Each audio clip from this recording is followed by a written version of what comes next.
evening, everyone. I would like to call to order the public hearing for the binding hearing at 7:31. 7:31. Mr. Clerk, can we get a roll call, please? Yes, you can, Madam President. Trustee Ely. Present. Trustee Tierney. Trustee Jones. Present. Mayor Thompson. Here. Trustee Horn. Trustee Abraham. Here. Trustee Brown Marino is absent. May we all stand for the Pledge of Allegiance. You have a quorum, Mayor. I pledge allegiance to the flag of the United States of America and to the republic for which it stands, one nation, under God, indivisible, with liberty and justice for all.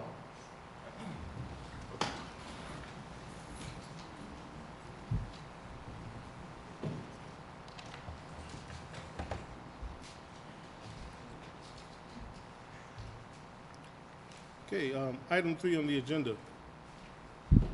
The discussion of the proposal to sell bonds in an aggregate amount not to exceed $12 million for the purpose of improving the sites of, as well as building, altering, equipping, and repairing the village's 911 call center and village hall, and for the purpose of acquiring such equipment as trucks, automobiles, computers, telecommunication devices, and public works and public safety vehicles. Thank you. Director Hicks, would you like to discuss the purpose of the bonds? Good evening.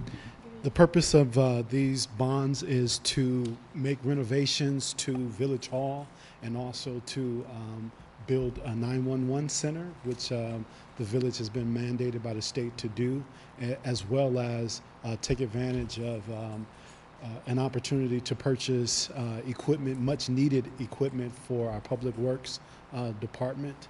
So that's the purpose of these alternative revenue bonds. Okay.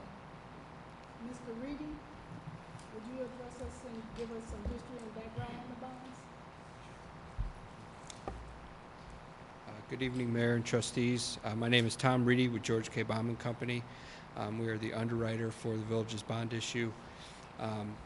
The mayor and attorney have asked me this evening to speak to what the security is for the bond issue. So what's being contemplating are general obligation alternate revenue source bonds. And under Illinois statutes, we must identify alternate revenue sources that are sufficient to provide for 1.25 times coverage over the anticipated debt service on the bonds. So the two revenue sources that have been identified are rollover bonds, as we in general call them. Each year, as the board is aware, the village issues just under $1 million worth of general obligation limited tax bonds, and a good portion of those funds received each November or December of each year are used to pay debt service on some outstanding alternate revenue source bonds. The final payment for those bonds is in 2022. So the idea is that in 2022, when those bonds are paid off, we would continue with that practice with the 2018 issue. So the new issue would be paid from that existing revenue source. And then the second revenue source that was identified to show coverage that was well in excess of the 1.25% or 1.25 times statutory requirement was sales taxes of the village. And just as a reference, the village paid off a 2005 bond issue just a couple years ago. They were previously paying about $475,000 a year in alternate revenue bonds that were payable from sales taxes. So with the paying off of that old series of bonds, there's plenty of room within the sales tax revenues to make up for debt service on the new issue. So that's the legal structure and the intended revenue source. Being a non-home rule unit, the village can't just issue bonds without referendum. They don't have the power to raise taxes without going to referendum. So that's how the village intends to pay these bonds without raising any new taxes. Thank you. So we do have two comments from the public, and then we'll go to the board to get the comments from the board. Thank you, Mr. Reedy. Kareem Gordon?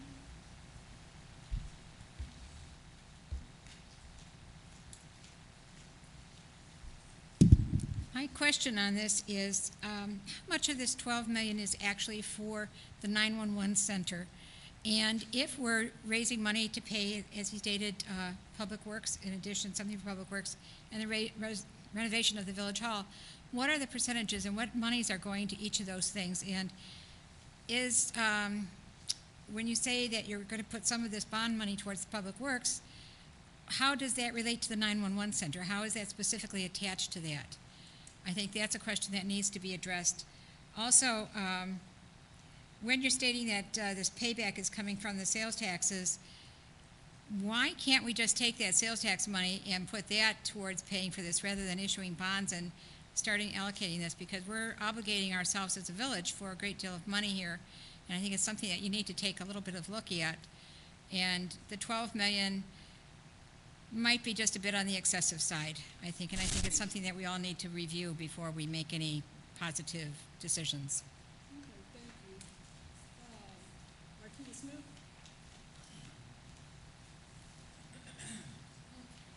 Good evening, everyone. Basically, my questions is attached to hers, but I do have one other. I wasn't at the last meeting, and the finance director, when he was giving his report, he indicated about figures that were still in the budget coming from the TIF. And it was questioned to why those figures are still on the books. And if that is the case, Does when... that have anything to do with the bonds? Yes. I want to understand how you're asking for bonds and where are those figures coming from that they're determining on the bonds that we're considering. Are they looking at our budget? And if they're looking at our budget, where's our figures coming from in order to make an informed decision on borrowing these bonds? And basically, like I said, the other questions that I had, Joreen has already asked them. Thank you. Director, you want to address the public comments? Please let the record reflect at 7:38 p.m. Trustee Bramarino has arrived to the meeting. So to address the questions, the bonds is necessary because we need, there's a lot of renovation that need to be done to Village Hall, and it makes sense at this one time to take one bite at the apple, as they say. So we had a lot of capital needs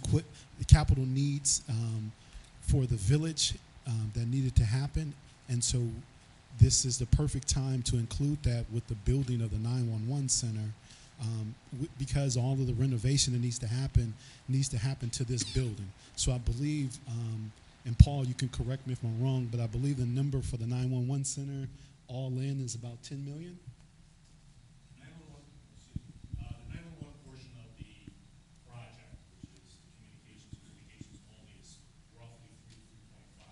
Of that, Village of Broadview is responsible for 50%, Village of Davis for 50%. The rest is for the renovation, the needed HVAC systems, the needed systems that have been in place since 1990 when we came into this building is roughly 6.5 to 7. Okay. So there's been deferred maintenance on this building that has accumulated over the years up to $6.5 million. So we need to be able to address that before those deferred maintenance charges become even greater. Because if we don't address those needs while we're doing the construction to this building, which it makes most sense since we're doing construction to the building to address all of the needs of the building. So the figure is $12 million, not to exceed $12 million. So 3.5 for the 911 center, 6.5 for the deferred maintenance that needs to happen to the building, and I believe roughly $500,000 for the capital equipment for Public Works. And the reason why we chose to, at this time, to get the Public Works equipment, because this is a huge influx of cash that we feel like would be best served to go after all of the capital needs. The equipment that the Public Works needs lines up with the useful life or the term of the bond, and so that's why we chose to do it at that point. Okay. And Trustee Eaton? No comment. Trustee Turner? Trustee Jones? I got a couple things. Mr. Reedy, where's he at? Any event that the two revenue sources do not cover the cost of the project, what happens at that point? Where would the resources come from? So, Well, there is a backup general obligation tax levy that would be evaded. So it's a tax levy, right? There is a tax levy in place, if the revenue sources aren't sufficient, which, based on the way we've structured and the history of the village's finances, we feel very comfortable that the revenue sources will be there and that the tax would be evaded each year, but in the event that there's a need for it, the bonds are not going paid, there would be availability of a general obligation tax. So there's a potential for a tax, okay. Second question, the second part of to that is- address that, I don't think there is a need, there is not. The village has been doing rollover bonds for. I'm aware of that. I was here for 8 years. We've been doing rollover bonds, but Okay. that's not the question. So, See, so let me address your question. address- Let me address your question. Then don't repeat stuff that's already been said. Just answer the Let me question. address your question then. So when you look at the source of the revenue, the rollover bonds, that will be sufficient to pay for the debt service on the bonds. The bonds will not, the principal and interest will be roughly the same amount as the existing rollover bonds. There will be an increase in 2 years, because the first 2 years of the issuance, that interest will be capitalized as part of the issuance of the bond, so there won't be a payment due for 2 years after they're issued, which would give the village significant time to accumulate a sinking fund to pay for the debt service that will come due 2 years after the bonds have been issued. And at that point, when they do become, the principal and interest is due, it would be only $200,000 more than the existing debt service as of today. And with that, the village would have a renovated village hall in addition to a revenue generating 911 center. The question was quite simply this. If the two revenue sources do not pay for the bond and the debt service, what would happen? And what you said was that there's a backup tax levy. That's it. That's all. I didn't need an explanation on how it works or what. I don't need an explanation on how it works or whether we expect it to be able to cover the cost. My question was, if in the event that it does not work out the way we plan and the way we expect, what happens? And what he said was there's a backup tax levy. Okay, that's great. The second question I got to this is quite simply this. What is Maywood's commitment to the 911 center financially?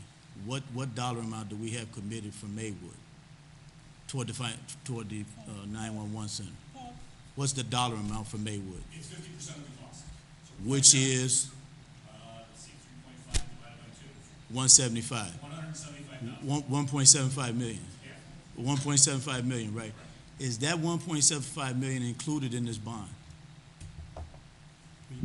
Are we covering the 1.75 million that Maywood is committed to paying for their portion of the 911 center?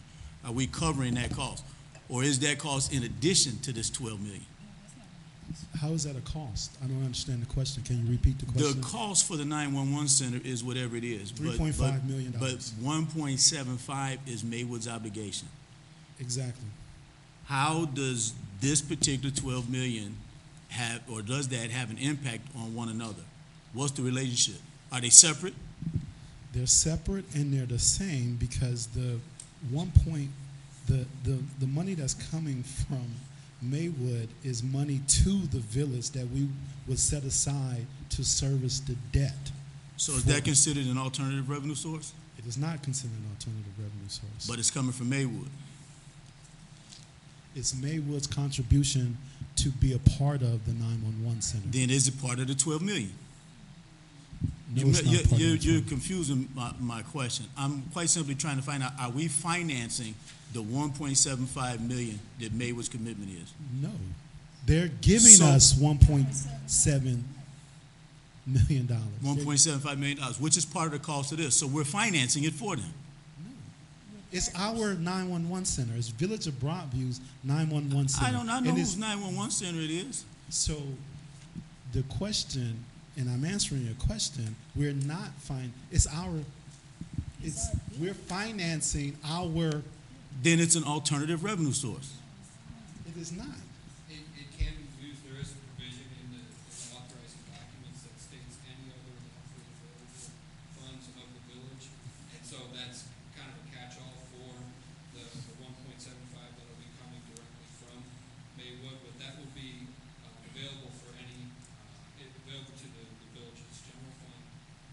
But it's not being paid as a direct alternate revenue source. In other words, the village of Broadview will be obligated for the debt service. Regardless of On whether the other hand, Maywood, it will be receiving monies from Maywood. So we're on the hook for 100% of the cost of the 911 center. That's true. Should Maywood fail to pay?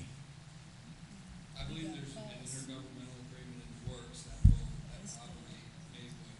Maywood's been obligated to pay people before and they haven't gotten paid. Okay, so let me interject with that, because I see where this is going left real fast. So with Maywood, what they did is we put their funds into a title. So it goes to, so it's in the escrow account, so that we're guaranteed to get our monies when it's time to draw down. So they've been doing that. So do you have anything else, Trustee Jones? No, I still haven't gotten an answer to the question. Yeah, you did. No, I didn't. Not to my satisfaction. Okay. Trustee Horn? What's the risk of exercising tax levy? In my opinion, the risk is very remote. As Director Hicks has brought up, Finance Director Hicks stated earlier, the village has been doing rollover bonds going back several years. I believe they started the practice in 2003. So that's been kind of just a regular part of the village's operation, and that is going to provide the vast majority of the funds to pay debt service on the new issue. We're structuring them such that the debt service, once the principal kicks in 2023, that will be payable on the new issue, will be right at the level that the village is currently receiving from its rollover bonds each year. Okay, and so I want to just go on record and making sure my assumption is accurate. The money that we'll be receiving from Maywood, that's going to be placed in the general fund, we are going to, as a community, I'm not the general fund, excuse me. in escrow. In escrow, we're going to, as a community, although that money is available for whatever use, we're going to agree to use that money to pay off the debts or to apply towards the bonds when it's time to pay. That's a decision for the board to And make. so, that's why I'm making the statement. So, we should go on record saying that the money that we do get from them, because I can sense the concern about the amount of the bond that's being issued. It's a large dollar amount. I understand. We had a lot of questions. I went back and forth with the finance director about the issue. It is a large dollar amount, but there's a lot to be considered. And one of the things to be considered is that the money that we are getting from Maywood, we should use as a community, as a board, to offset that bond when it's time to pay it back. That 1 point divided by 2, that's what we need to use that, thank you. The 1.75, we need to use that to offset that dollar amount when it's time to pay it back. And so, this is on record, this is going live. Don't let nobody use the money for nothing else. When it's time to pay it back, reference this, because that's what the money should be used for. In addition to that, the monies that is not equal to the 911 center and the renovations of the building going towards public works is for equipment so that they can service the needs of the village. Okay, based on the information that I've gotten from them and conversations I've had with different departments, they have been working with outdated equipment, things breaking down. We constantly get invoices related to fixing up the equipment so that they can work, etc. A lot of times they're out of service and they can't work. So we're paying individuals from your tax dollars and they don't have the tools necessary to service the needs of the village. So the money that we're going to get from this, the life of the equipment is smaller than the debt itself, meaning we'll get our useful life back. It's a good investment, it's a good debt. So we're paying for needed equipment, and before the equipment starts breaking down and things like that, we see the return in it because we get to use it, and you get to see your village upkept, the maintenance upkept on a regular basis. And you, as a community, should be holding them accountable. If you call Public Works and say something isn't right, it needs to get fixed, the excuse no longer can be, we got down equipment. It's not working. You can't do nothing. Now they're gonna have brand new equipment. Brand spanking new equipment. They've been getting brand spanking new equipment. So, I need a report. that's the communication I've had with them. That's the communication I've had with that particular team, and that's why the money is being issued. Thank you, trustee That's it, Abraham. thank you. No, other than the comment that, obviously, there was a repayment portion, we did do a protection with the escrow, so I'm good with that, that's fine. Trustee Barberino. Well, I'm looking at the numbers that we were just given, 3.5 million for the 911 center, 6.5 million for deferred maintenance in the village hall, and $500,000 for capital equipment for public works. That adds up to 10.5. But we're talking about selling 12 million in bonds. The bonds say up to, that we have the authority to issue up to $12 million. So at this point, do we know what amount we're looking to issue? Because there is a big difference between 10.5 and 12 million. Why are we asking for 12 instead of 10.5? So capitalized interest is one of that, because what we're doing is structuring the debt so that it will give the village enough time, in addition to the money that's coming from Maywood, to be able to service the debt with the rollover bond proceeds that we're currently using. This would give us time to pay off the existing Doesn't make debt. any sense.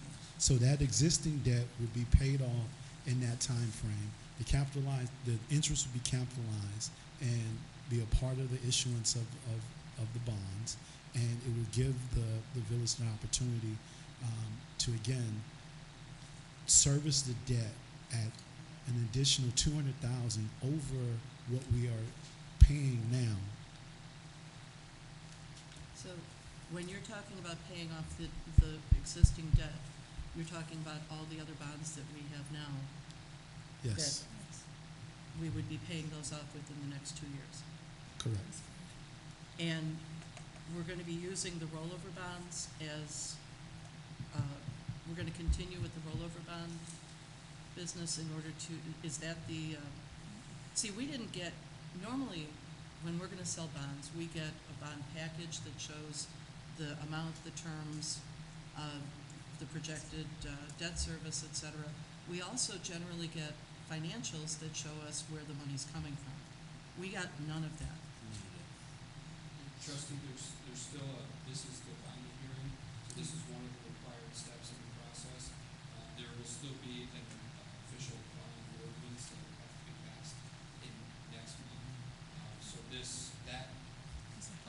lot of the information you're speaking to right now would be provided for the actual bond ordinance. This is the public hearing to announce the potential sale and talk about what the projects are and potential security source. Okay. That information will be provided. And that actually goes to another one of my questions, which is, last meeting, the board passed a bond ordinance. That bond ordinance is no longer, So there's 3 steps to issue alternate revenue source bonds. The one step is to pass what's called an authorized ordinance. That's typically a 1-2-page ordinance, and that actually gets published in a local paper to let the community know about the potential bond issue. The second step is a binding hearing, which is what we're having this evening. And then the third step is the actual bond ordinance itself, which lays out all of the details. The authorizing bond ordinance, which is the first item I mentioned, really only lays out the potential use of the not to exceed par amount, potential use for the proceeds, and the anticipated alternate revenue sources that have been identified. And because that ordinance is published in paper, it's generally kept pretty concise, And so that's the reason for that. And in terms of the potential for a backdoor referendum, the clock doesn't start ticking on that until the bond ordinance is approved after the binding hearing, correct? Well, that would be when the authorizing ordinance is published.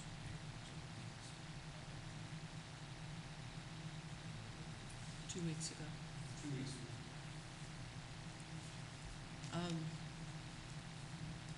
I've got real concerns about the 6.5 million in deferred maintenance. We have never seen a breakdown of what kind of maintenance we're talking about, what kind of, it just strikes me, for $6.5 million, we could be talking about gold doorknobs and stuff. I mean, it just seems insane. Are we still talking about putting an addition on the building?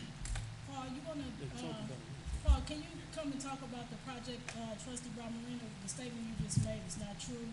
We've been giving you guys documents as it relates to the construction project, what it looked like for the build out and to do the municipal building, so that part is not true. So Paul, will you talk about? Yeah, the entire project it's multi-phase. We're doing it in 3 phases. I also have Dan Sullivan from Riley Construction, we already signed with. The $3.5 million for the 911 center is based on the IGA that we currently signed and approved. That is a 50% cost sharing between us and the village of Maywood, and that is going into an escrow account. As far as the concerns with the village, where this money is going to be paid, it's not going to be paid someplace else. The way we've structured it so there's no inappropriate usage of those funds is that once the construction is being done and draws start coming from that account for the equipment in the building itself, FGM has the authority to say, and FGM is our architect, to say, okay, this is a 911 expense, this is a Village of Broadview expense. Out of the 911 expenses, FGM will be saying, okay, this is a draw from the Village of Maywood, 50%, and the Village of Broadview for 50%. And that's how we're proceeding with that entire scenario with the 911 center. As far as the rest of the building goes, based on the prior constructions and incidences that we had concerning our space needs assessment, we decided at that time to continue the expansion to the east of the building towards 25th Avenue from going from front to back. Also, there were some deficiencies on the village side as well as the building department side. So as these phases start coming forward, we also had a constructional engineer come in and inspect all our systems. For those of you who may or may not be aware, currently we have no air in this entire building. We are using a generator that's been sponsored and supported by the Department of Homeland Security for Cook County, in which we are running generators in back in order to do so. With that, we also had to look at our fire suppression systems for our current building as well as the expansion that is taking place. That also needs to be updated as well as putting in new lines and so forth. The electric in this building is also subpar, which results in new electric meters across the entire building. So we're talking about multiple different steps of upgrades and phases of this entire project. Now we're going to be doing this in 3 phases. We've already done a little bit of the stuff as of the last 2 days. We ran a new water line coming in. That's going to be finished shortly. And we've also taken out our existing generator, and we're running off a secondary backup facility in order to expand the existing electrical structure itself, because we have had issues with the electric here. So hopefully that kind of explains everything and how we're trying to phase this project out. As it stands right now, with a $12 million bond, I'm not a finance guy, I'm just the guy that likes to get things done. But what we're looking at is this project going to cost $12 million or $11 million or $10.5 million with extra proceeds? We don't know. There is a contingency built into the structural plan. Will we be using the contingency plan? We don't know, and hopefully we will not. However, as some of these bids are coming in, political structures not in the Village of Broadview, however, in the federal level, some of the things we're starting to see, and I believe Mr. Sullivan will correct me, is concerning the steel. Now that there's tariffs coming in, we have to get those steel prices locked in to avoid contingencies. Naturally, weather is going to play a contingency. By moving along quickly, we're going to be avoiding, hopefully, some of our worst weather that comes in the winter. because rain comes, everything comes. Anyone who's done any work at their house, weather comes around, it starts prolonging the entire time frame. We're trying to condense that in order to avoid some of these overages. Will we need the entire 12? Or 11, 10, whatever? I don't know, and hopefully not. As the bids are coming in right now, we are under the specified guesstimated budget as it stands right now by roughly $300,000. Some spikes might come into play based on time frame and how quickly we want to get things done. We've been staging. We think we have this pretty much nailed down as far as when things are going to be taking place and staggering the different projects affecting the village side, building department, police department, and communications. So hopefully that there's no hang-ups. With hang-ups, naturally there's price overage, and we're trying to avoid that as much as possible. One of the other things that comes into play is that architectural changes. We're mentioning the gold door frames.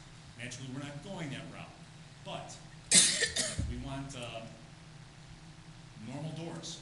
Something changes. It's called a change order. Change orders cost money. We're trying to avoid those change orders by having everything locked down prior to us doing some additional work. So, Mr. Kurtzner, do you have an idea of what the addition, how much of the 6.5 million will be the addition that we're putting on? not in my hands right now. Yeah, we do have a breakdown of it. I don't have it here today, but I could definitely, I know Paul has it, and so we can definitely provide a breakdown of all. One of the things that we have to remember is that based on state law as well as federal law, that as soon as we start doing some changes, there's a lot of other compliance issues that come into place. When this building was constructed back in 1990, we were at a specific building code rate. Now we're at a different building code rate. When we do a specific amount of changes, now all of a sudden ADA compliance comes into place. Fire suppression systems come into place. Technology comes into place. All those start adding a little bit more here and a little bit more there in the entire scenario.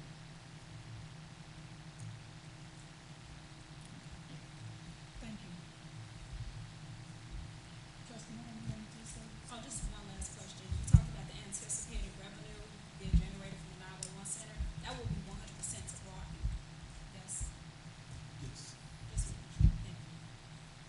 And then I just want to just say, I'm looking at an email that went to all the trustees dated February 23rd at 9:41 as a summary of the progress as it relates to the addition of the modification of the building. So all the information that was discussed tonight, all of the trustees have had, should have reviewed it. If they chose not to, they chose not to, but the information was given to all of the trustees.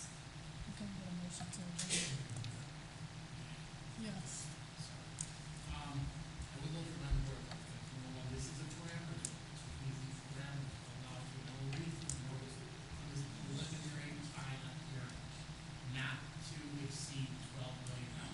It is customary to pass a parameters clause. This doesn't mean that the bond amount will be 12 million. This means that it's not to exceed $12 million. I'd also like to remind the board of section 20 of the bond, which permits and requires persons desiring to be heard to sustain and provide their oral or written testimony within reasonable time limits. So I want to make sure at all times that everyone desiring to be heard and provide oral or written testimony on this project, or on the bond issue, has been given that opportunity. Also, Trustee Horn, you talked about a securitization aspect. All of the financial structure will be provided at a later date with authorizing ordinance. We spent time and had actually a specific meeting with the village of Maywood to ensure that these funds are protected. I know because I was there to make sure that these funds are protected. It will go into the escrow, but you said that you could mark it down and you made a statement, obviously for the best interest of the village. Notwithstanding that the authorization for the bond will come at a later date, as previously stated by the experts, not at tonight's hearing. This is merely a time for people to be heard. I just want to make that very clear between us and the tribunal. Obviously, Trustee Brown Moreno, as we said before, this is not the authorizing document. This is a necessary step to issue these types of bonds before we go to the authorizing document, which is commonly known as the bond ordinance, a parameters ordinance, and the common nomenclature for this, a parameter parameter of not to exceed amounts. Again, this is just a preliminary hearing. Anyone at this point in time to preside that wishes to provide or present written or oral testimony within reasonable time limits to do so, to ensure that we comply with state law. Thank you, Madam Chair. Thank you. Motion to adjourn? Before we do that, just wanted to mention the regularly scheduled board meeting will follow this adjournment of this public hearing. And at this time, I will entertain a motion to adjourn. It's been properly motioned by trustee Horn, seconded by trustee Abraham. All in favor say aye. Aye. All opposed say nay. Hearing no opposition, this meeting is hereby adjourned at 8:07 p.m.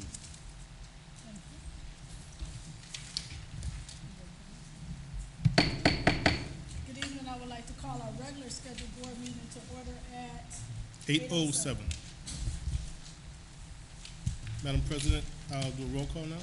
Yes. Trustee Ely. Present. Trustee Tierney. Here. Trustee Jones. Present. Mayor Thompson. Here. Trustee Horn. Here. Trustee Abraham. Here. Trustee Brown Moreno. Here. Madam President, you have a quorum. May we all stand for the Pledge of Allegiance.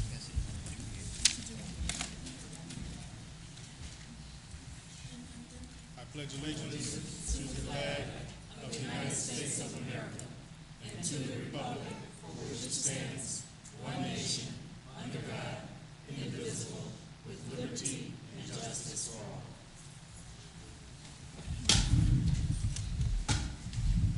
May we all please have a moment of silence?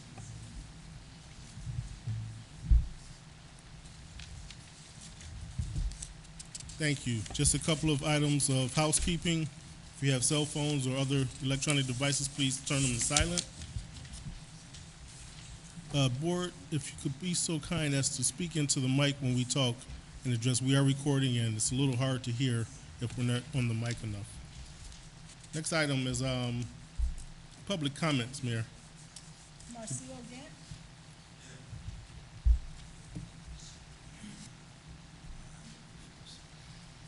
I know I don't stand a chance after that, but anyway. Well, I have some, basically I was trying to do something for the 4th. I didn't know that y'all had to, my neighbor, Tim, he just told me, get the neighbors to sign, come to the meeting, because I ordered a few inflatables and some tents, popcorn things and all that, just trying to do something for the kids on our block. We just wanted the corner closed. I didn't know I had to do this like a month ahead of time, but I do have like the agenda here and the safety people here, fire department. Maybe y'all can just let me slide, at least give me half of the street or something, just for a few hours, please. So just let me say this, because I don't want you to stay to the end. I usually don't address the public till after all the comments are made, but it is a process that we have that it has to be in writing to the police chief, who's the chair of the safety committee, and then what happens is they present that to the board, and then the board approves for, to block off streets for like block parties and stuff like that. I'm gonna yield it to the chief. Is there anything you want to add to it? But typically, it's too late because the 4th is on, and we meeting today, and the board has to approve for the block party to take place. Can we use half of the street? Yeah. We can't use half of the street. Just something, maybe like I might have something sticking in the street a little bit, like y'all can still. Point of order, Madam President. Yeah. Mr. Attorney, is there a possibility that we could just do a consensus and see if the safety committee can by tomorrow give a recommendation? But that would be an open meeting violation because you would have to. Of course, when the open meetings act, we cannot take final action. Right. I understand that.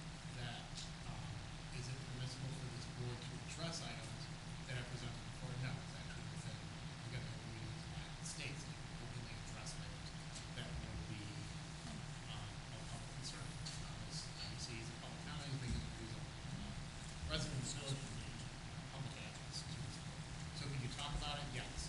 Could you take final action on it? No. It's not within the open meetings act purview.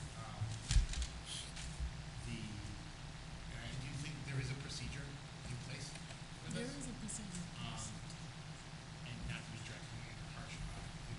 In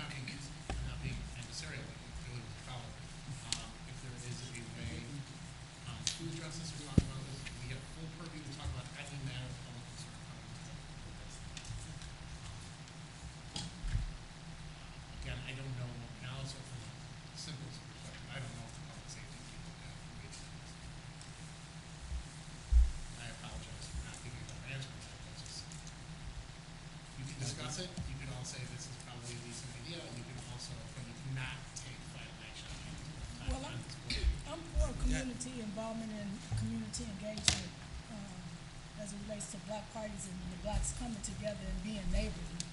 I'm actually an advocate of that. It's just, since I've been here, they want me to follow the rules, so I'm enforcing the rules.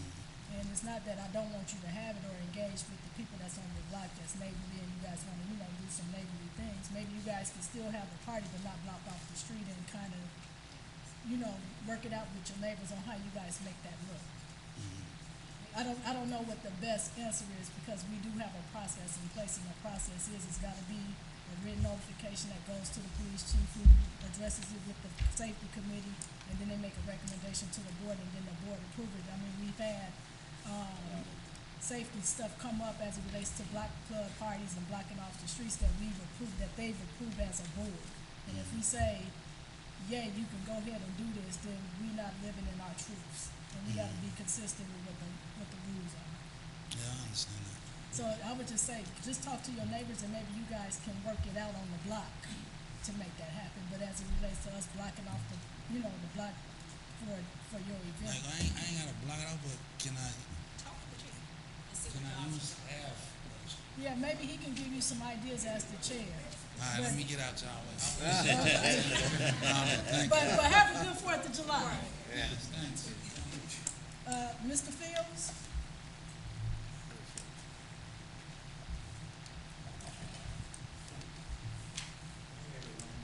Good evening. Come on up to the mic, please. Thank you. I have a couple of questions. I would like to know what happened to the dollar store and the Dollar Tree and why are they closed? Broadview need all the Broadview need all the taxes that we can get. What happened to these stores? And I also want to thank the police chief and the police officer for the situation we had on 25th on Friday.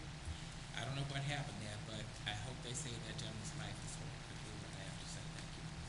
Thank you, Mr. Field. Ms. Smith, Marquita Smith? Okay.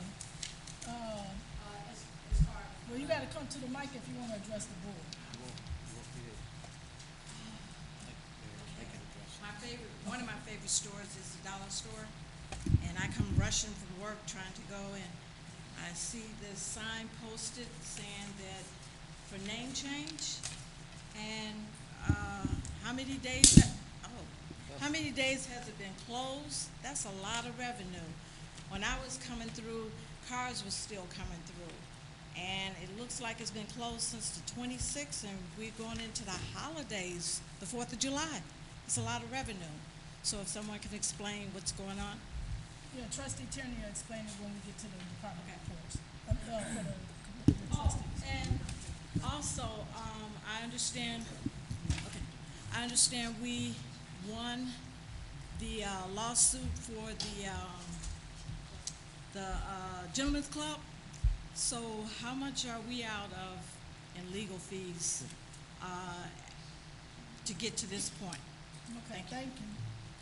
Ms. Louise Marquette? Did I say that right? Marisol, I'm sorry. My comment is about the street paving on 13th Avenue. I'm always out there looking out my window. And this time I looked out the window and I went outside, and you're going to get a sinkhole right between me and my across the street neighbor. There's a sinkhole coming in. And I would like to see if you guys going to fix it because it's in the contract. But they're going to have to take out the whole street or that piece of the street because you're going to have to reinforce the street.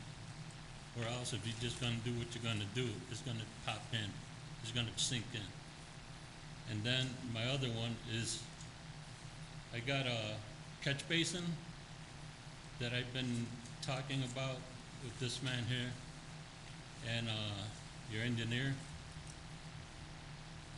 And I've been complaining about it for about 4 years. And nobody's been doing anything till now. And I would like to see if they're going to fix it before winter comes, because it looks like everybody just goes by and looks at it and doesn't do anything about it. And then there's a little issue with the parkway. my parkway. We had a couple of, we call it, the main breaks, one on my side, and one on my neighbor's side. And they haven't put down grass, they just got a bunch of rocks. I would like to see if they could fix that.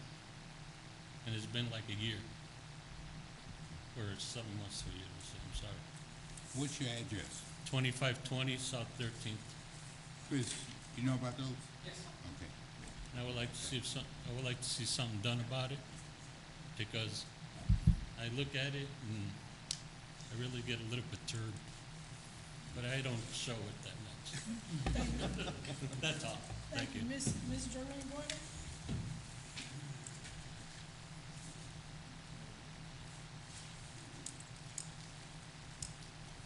Just wanted to say, I came over to the garage sale that you held for the village-wide thing in the parking lot.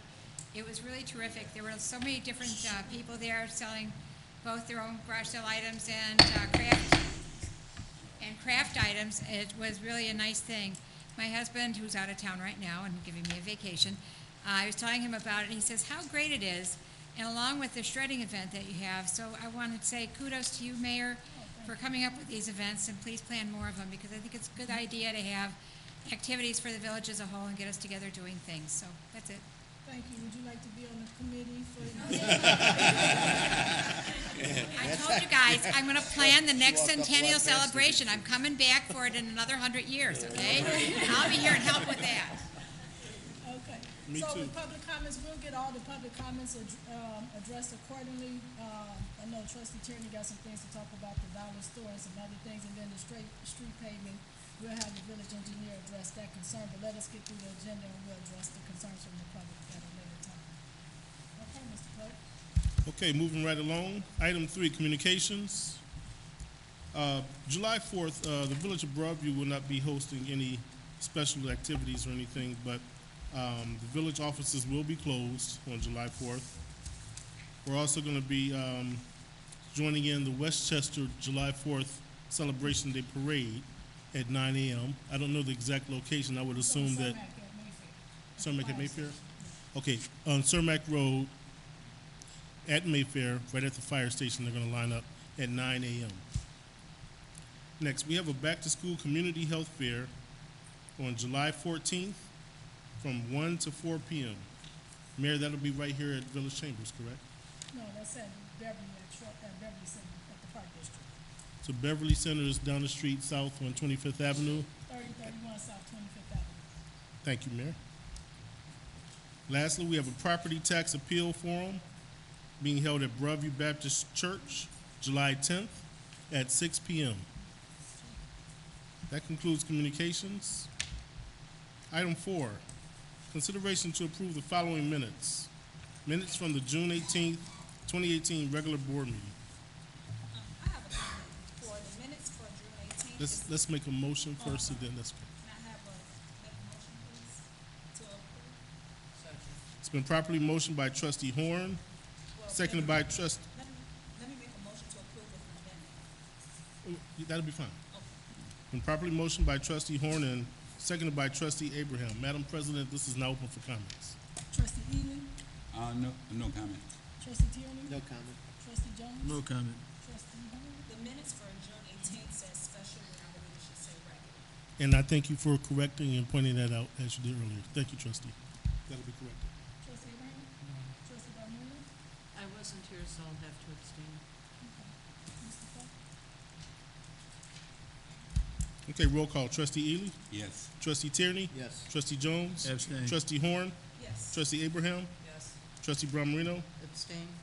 Mayor, this passes 5-0. Next item.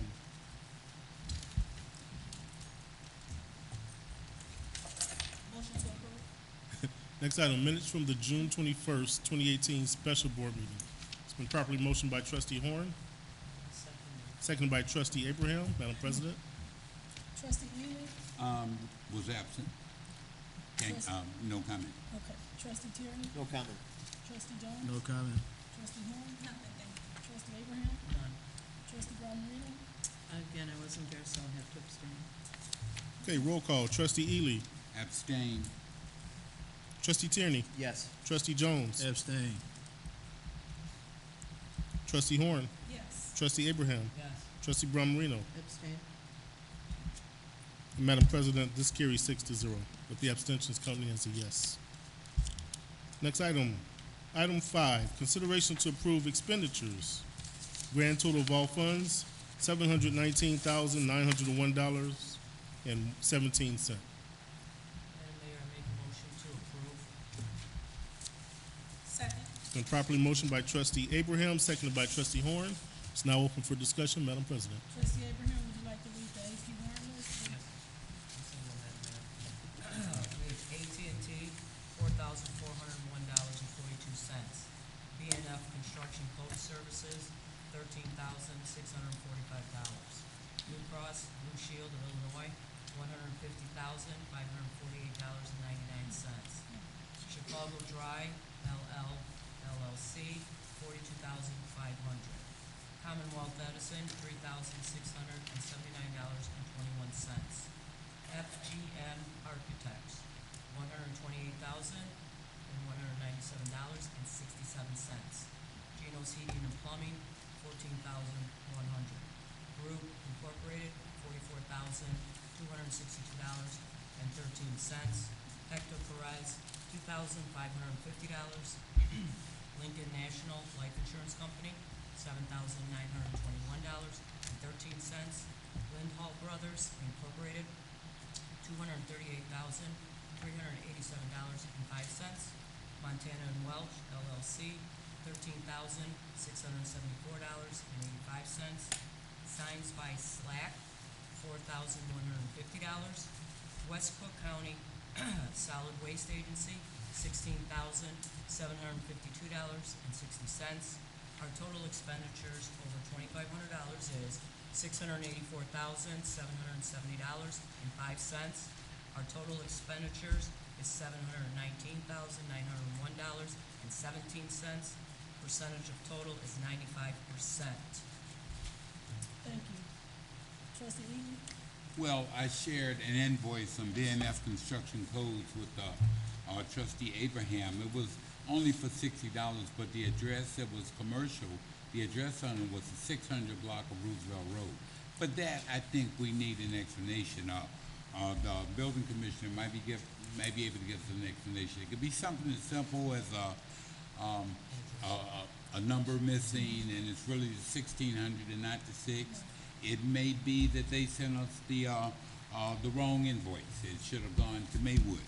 But I also noticed in the bills, the BNF Construction Codes, their invoice this month is $13,000. And last I heard, that we had a full-time residential inspector on staff, but yet going through the BNF Construction Codes invoices, they did a lot of residential.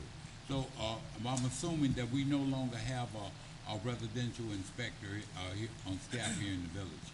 That concludes my comments and questions. Trustee, what was the invoice number in question, for the record? Here. You want the full invoice? I have it ready. Trustee Tierney? Yeah, I still have a problem with one vendor not giving us a full, complete invoice of what the detailed work was. Who's the vendor? Pardon? Who's the vendor? Vendor is Geno's Plumbing.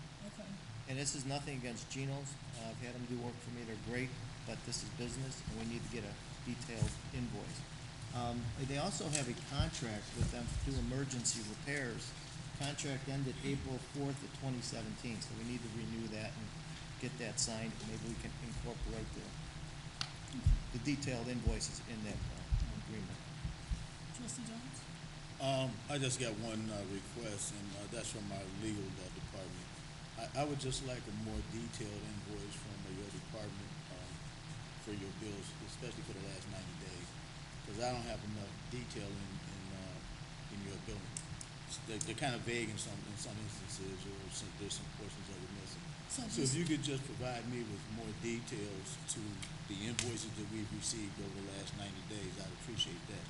Aside from that, I have no further comments. So just with the legal bills, just so you know, any detailed information that you want, you have to get it from the village administrator. We keep that in the binder because the person that processes our bills is part of the union, and she's not a confidential employee. And some of the things that's in the descriptive of the invoices is confidential information. So if you want a copy of that, we can get you a copy of that from the village administrator. I fully am aware of that, but as attorney-client privilege, and he is my attorney as well, I think I should be able to request it directly from the attorney to email it to me. I shouldn't have to go to the village administrator. She is busy a lot. She's here, she's there, she's doing this, that, and the other.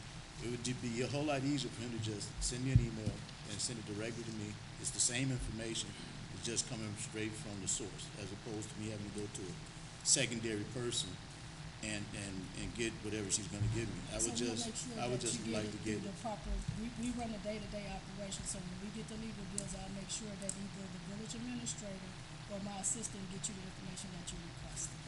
I'm just Okay, asking, why can't I just get it direct? I mean, You're gonna get the information, but it's. well, see, the my day-to-day problem is, and I'm not trying to say anybody's hiding anything. I want the exact information that the attorneys provide the village, not what the village decides to provide to me. I want whatever the attorney is providing. I'm entitled to that as a village trustee. I was elected to represent the village, and I believe that I'd like to get the information directly from the attorneys as to what it is they're working on, what it is we're paying for. I do not want to get it from the village administrator because I'm not sure that I'm getting exactly what is coming in from the attorney's office. I want what comes in from the attorney's office. Thank you, trustee Horn. I don't have anything, thank you. Trustee Abraham. We are looking into that invoice that trustee Ely brought to my attention. Director Upshaw has it to verify to see what that number is. If not, we might have to adjust. If not, we go as is. So Yeah, it's a small amount to have to adjust, 700,000 subtract 60. Right, so once we get it, once you can provide us with that information, Madam Mayor, we can then make a move on invoices, okay? Okay. This one. Trustee Brown, trustee Brown. Well, since there was some discussion about attorney bills, and it appeared that trustee Jones was addressing this to the attorney from Delgado.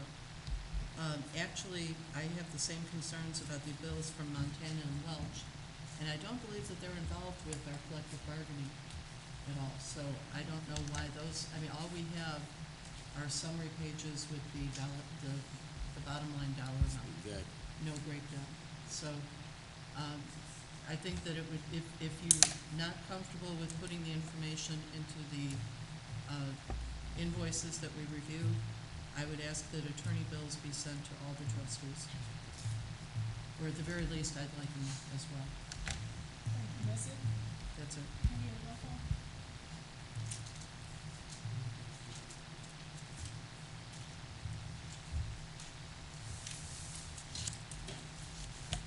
For the record, trustee Ely, the invoice that he had in question for B&F Construction is 10130 in the amount of $640. Sorry, $540. And of that amount, there was only one small item, one line item in the amount of $60 for a specific address. So as trustee Abraham stated, her and Commissioner Upshaw will be looking at that and get you an answer. He just provided, Madam Mayor, can I comment on it? He just provided me with the logbook for that day, and the address is 1917, so it was just a typo. He put the address in, so it is a Broadview business. They had to do a inspection at, so that's good. Well, thank you for that. But for the record, that's a trustee's job. We check, we look, we research, we ask questions, and make sure that the taxpayers are not being cheated. Thank you. No, I appreciate that. Madam Mayor, as you know, I did ask the trustees that the invoices were available, if there's any questions or concerns, and make sure we get this out there so we can be prudent and be respectful to our residents. With that being said, I will ask for a roll call at this point. Trustee Ely? Yes. Trustee Tierney? Yes. Trustee Jones? No. Trustee Horn? Yes. Trustee Abraham? Yes. Trustee Brown Marino? No. And Madam President, the bills will be paid 4-2. Next item on the agenda, item 6, committee reports. First, we'll have the Building and Public Property, Trustee Brown Marino. Well, I served as chairman of the Public Property Committee for from 2015 to 2017 under the previous administration. And I was able to be part of many of the steps and the meetings and what have you having to do with the 911 consolidation. When the new administration took office, I was again appointed chairman of public property, and I tried to set up meetings with our building commissioner. He said he needs an agenda and 2 to 3 months' notice in order to meet with me. Refused to answer any of the questions that I sent him by email in the meantime. So, and when I tried to meet with the police chief to talk about this, he said that I was supposed to be dealing with the building commissioner. My concern is, as chairman of the Public Property Committee, residents would be given the impression that I have some level of oversight as to this project and what's going on, and that's absolutely not true. And I believe that this project needs oversight, needs a lot of oversight. There may be another trustee that the building commissioner is more comfortable working with, that our finance department is more comfortable working with and will talk to. And I sincerely hope that the mayor finds someone who can provide the oversight that a project of this magnitude really needs. So effective immediately, I'm resigning as chairman of the Public Property Committee. Thank you. Thank you. So just let me clarify some things that you stated, that the building commissioner was unwilling to work with you, and you set up multiple meetings. Based off emails that I have from the building commissioner that I was copied on emails that were sent to you, he gave you dates and times. A couple of meetings you failed to come or you didn't show up at all. It's not that we want to keep you from being an active trustee as it relates to building and public property, but when that department is grossly understaffed. And so you have to be willing to compromise your time and your schedule to accommodate his schedule. And if you're not willing to do so, then things are not going to be productive. And I vividly recall the last time you had a meeting, you got so upset in this meeting, you just said, oh, just forget about it. You said that in the public you said that in the public, for the record, you said that whatever. So it's not. Actually, what I No, I got the floor right now. I didn't interrupt you when you were speaking. And please don't interrupt me. So when you make statements like that in public, you make it unwillingly wanting to work with that particular person. I know Commissioner Upshaw has reached out to the chairs that respectively that he's got to work with, and that's what I want them to be, regardless of how we feel about one another personally. It's work that's got to be done. And if you fail to do your obligations as scheduled meetings and try to compromise your schedule to work together, and I think one of the meetings got canceled because of the schedule conflict. The last meeting that you had with the police, you met with Paul as it related to the 911 center shortly after you met with Commissioner Upshaw to be abreast. You know, as a chairperson, you know that we have the 911 center going up. You know that we have public property that we're responsible for, but sometimes you have to take due diligence and interact with the people that's respected run the day-to-day operation. You have failed numerous times to reach out to me to say, you know what, I'm trying to have a committee meeting, I'm trying to do this, I want to do this, or at least can I meet with you? You have not even met with me in a meeting. So. You have refused to meet with me. No, that's not true. Yes, you have. Yes, you have. Show me an email or documentation when I said I would not meet with you. I can't pull it up right this minute. I can pull up mine. So, let's just say what the truth is. I would appreciate if you would say what the truth is. Yeah, I'm telling you the truth. The truth of the matter is you have failed to be a chairperson to the building. When I made that. I have the floor and I'm not going to go back and forth with you. I'm not. You are a chair of a committee. This is supposed to be a professional village as it relates to taking care of the village business. If you fail to reach out to the department head to engage on what you're obligated or what you want to be committed to the community, then you will reach out, you will do due diligence. You have not done that. Mr. Clerk? Can I respond to that? No. Of course not. You want to leave your lies hanging. Next item on the agenda, water, drainage, and health. Trustee Jones. Good evening, everyone. Good evening. I was appointed to this position in my absence on either June 18th or June 19th. I have not been engaged with the water agency at all because it was done in my absence. I was not aware of the appointment. I saw the appointments up here today. Second, Trustee Judy Abraham is on the Broadview Westchester Joint Water Agency Board and was given that position because she was the chair of this committee. That being said, I am declining the appointment. Thank you. Thank you. Next item on the, I'm sorry. Madam President. Okay. Next item on the agenda, street sidewalks and alleys, Trustee Horn. Good evening, everyone. Good evening. So we are progressing very nicely with the street paving program. On multiple occasions, I have engaged with Director Ames, the members from Hancock Engineering, specifically Chris Baker, and our finance director and our treasurer to make sure that everything was aligned within budget and that they were meeting the needs of the village and doing so in a proper manner. They have actively engaged with me, although I do ask a lot of questions and send a long emails. They have responded to me and they were very responsive, so I appreciate that and just want to say thank you to all of you for doing that. But the project is going very nicely. We are on track and we are actively under budget at this present moment as it relates to this current project. I want to go on record telling you that I asked Hancock Engineering to keep me abreast of the dollar amount as it relates to how much we are under budget. So probably within the next few weeks, the beginning of July, within the next few weeks, I'm looking to get an actual dollar amount as to where we are with the project, and that those remaining dollars will be used towards sidewalks and trip hazards within the community that are in the worst condition. And once I get that dollar amount, I'm going to bring it before the board and before you within a live committee meeting to let you know what decisions were made and which sidewalks and which trip hazards will be mitigated with those remaining dollars. That tentative date for the committee meeting would be on July 30th. It's tentative as of right now because I need to engage with the other committee members to make sure that they're on board with it and that they're available.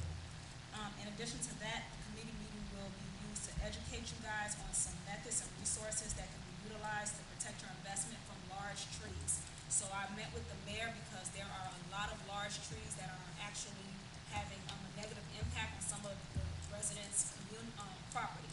The roots of the trees are buckling the sidewalks, or messing with some of their underground sewage and things like that. But the response was because they're actually live trees, they don't want to cut live trees down. There's some other issues related to it. So I asked to engage with some outside resources that can show us what we can do and what type of offers that they could give to us as residents to mitigate those issues related to those large trees. In addition to that, a survey is being conducted right now on the alleys, and I'll have the results of the survey in time for the meeting so that I can share it all with you guys, and then we can determine next steps together, what we want to do. That will be my report. Thank you. Thank you, Madam If you Trustee. have any, I'm sorry, just one last thing. This isn't in the report, but I just want to let you guys know there's only so much I can do as an individual as it relates to all of your streets within all of Broadview.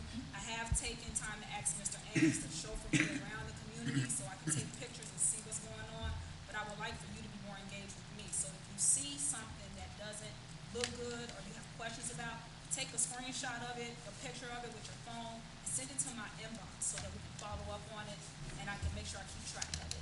Or just send me an email with your issue and your address and I'll make sure I follow up on it. Thank you. Thank you, Trustee. Next item on the agenda, Finance Committee, Trustee Abraham.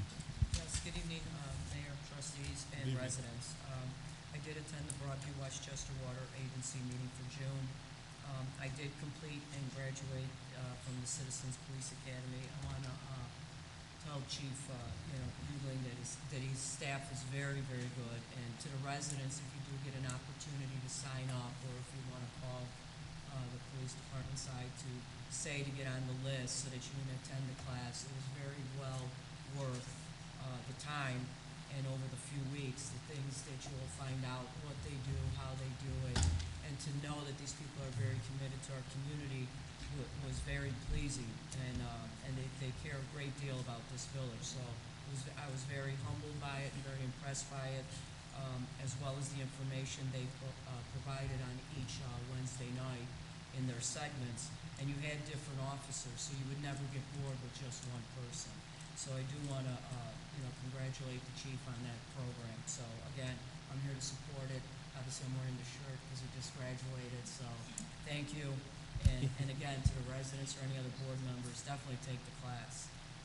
I also attended Meet the Firefighters Night. I know Chief Kinney had spoke about it at our last board meeting, that she was going to be doing this type of outreach to the community. I did attend it. I thought it was very well how she had it. Everybody was there, plus their families. So that's good to see that, that our policemen and our firemen that serve our community feel very, very tied to our community, that they bring their families back, and their families are there celebrating. So, again, I hope that was turned out to be very good. I had to leave for a meeting here at the village, but I enjoyed my time.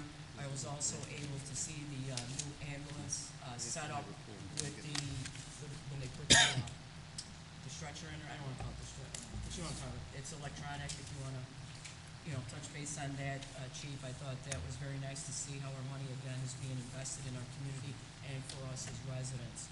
I also, with Trustee Tierney, we met with the finance team, which is made up of our director, Mr. Hicks, our budget officer, Mr. Hood, and our village administrator, Ms. Jones. We were able to sit down and be caught up as to what's been going on with the village finances and the direction we want to go, as well as what these bonds were being discussed tonight because of the 911 center, and also future stuff, again, with our budget accountability to our department heads, giving them more ownership, so, and how they're working with the finance team to stay on track. So I was very impressed with that, and just some of the future ideas that the finance team has put forth and would like to see in place. And I know my thing was to make sure, we have iPads as trustees as part of our tools in our chest, and we felt, and Trustee Tierney, and I'm sure Verena and Trustee Warren feel the same way, that even our Director Hicks and Mr. Hood should have iPads as well, and laptops, so they can do their work as well. And I also want to give a comment real quick to Trustee Ely. Thank you for going through the bill and finding that that's stuff that we need, and that's our responsibility, and, that we're catching this, we can question it and find out. So that's the end of my report, Madam Mayor. Thank you, Trustee. Next item on the agenda, Business License Committee. Trustee Ely. I have no report. I haven't met with the building commissioner yet. I have something to cross over because I was on that committee before, so if it's okay. If everybody's concerned about Family Dollar located at 1607, they were closed due to Cook County public health issues. Since then, the violations have been taken care of and they're open. Dollar Tree located in Village Square Mall was closed due to building code violations. All violations have been corrected. The dollar store has reopened. We have two items on the agenda tonight. One is for the purchase of 2301 to 2305 Roosevelt Road.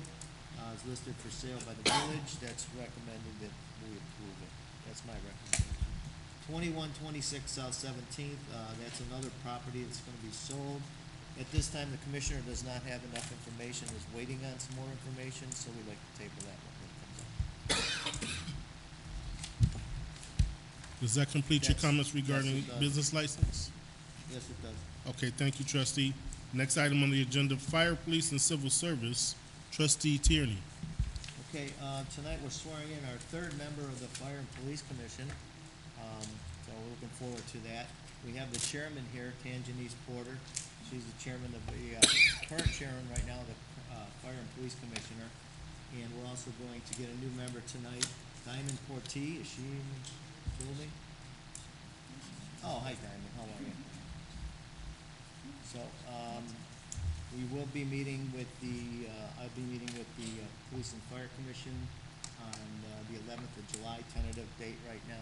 So I'll give more information. And can I just add to your report, Mr. Leodore Yancey, who served on the Fire and Police Commission for many years, submitted his resignation due to health issues. Mr. Yancey is a good man. I worked with him for many years, so he'll be missed. That's all I have. Thank you, Trustee. That concludes the committee reports, Madam President. Next item on the agenda, old business. We have none. Next item, item 8, new business. Item A, presentation of bids and possible motion to award a bid for purchase of village-owned property located at 2301 to 2305 Roosevelt Road in the village of Broadview, County of Cook, State of Illinois, pursuant to 65 ILCS 5/11-74.4-4C. Motion to approve? Second. It's been properly motioned by Trustee Horn, seconded by Trustee Abraham. Madam President, it's open for discussion. Thank you. The purpose is to present and possibly award a bid for the purchase of village-owned property located at 2301 through 2305 Roosevelt Road pursuant to section 1174.4-4C of the Illinois Municipal Code. The municipality may, within a project, redevelop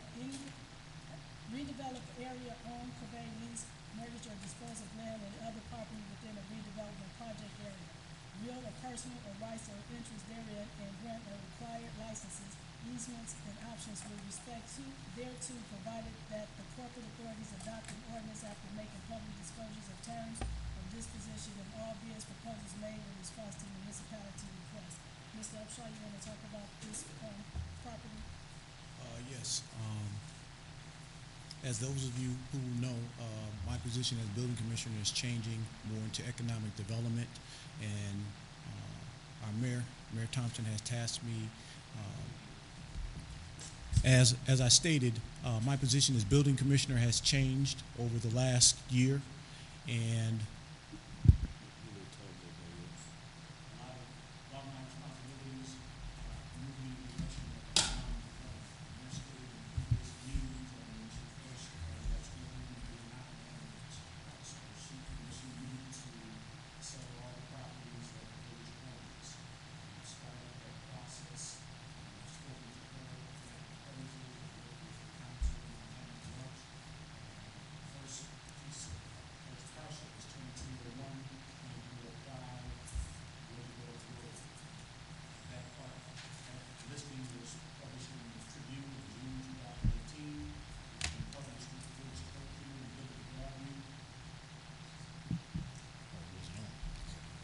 hello?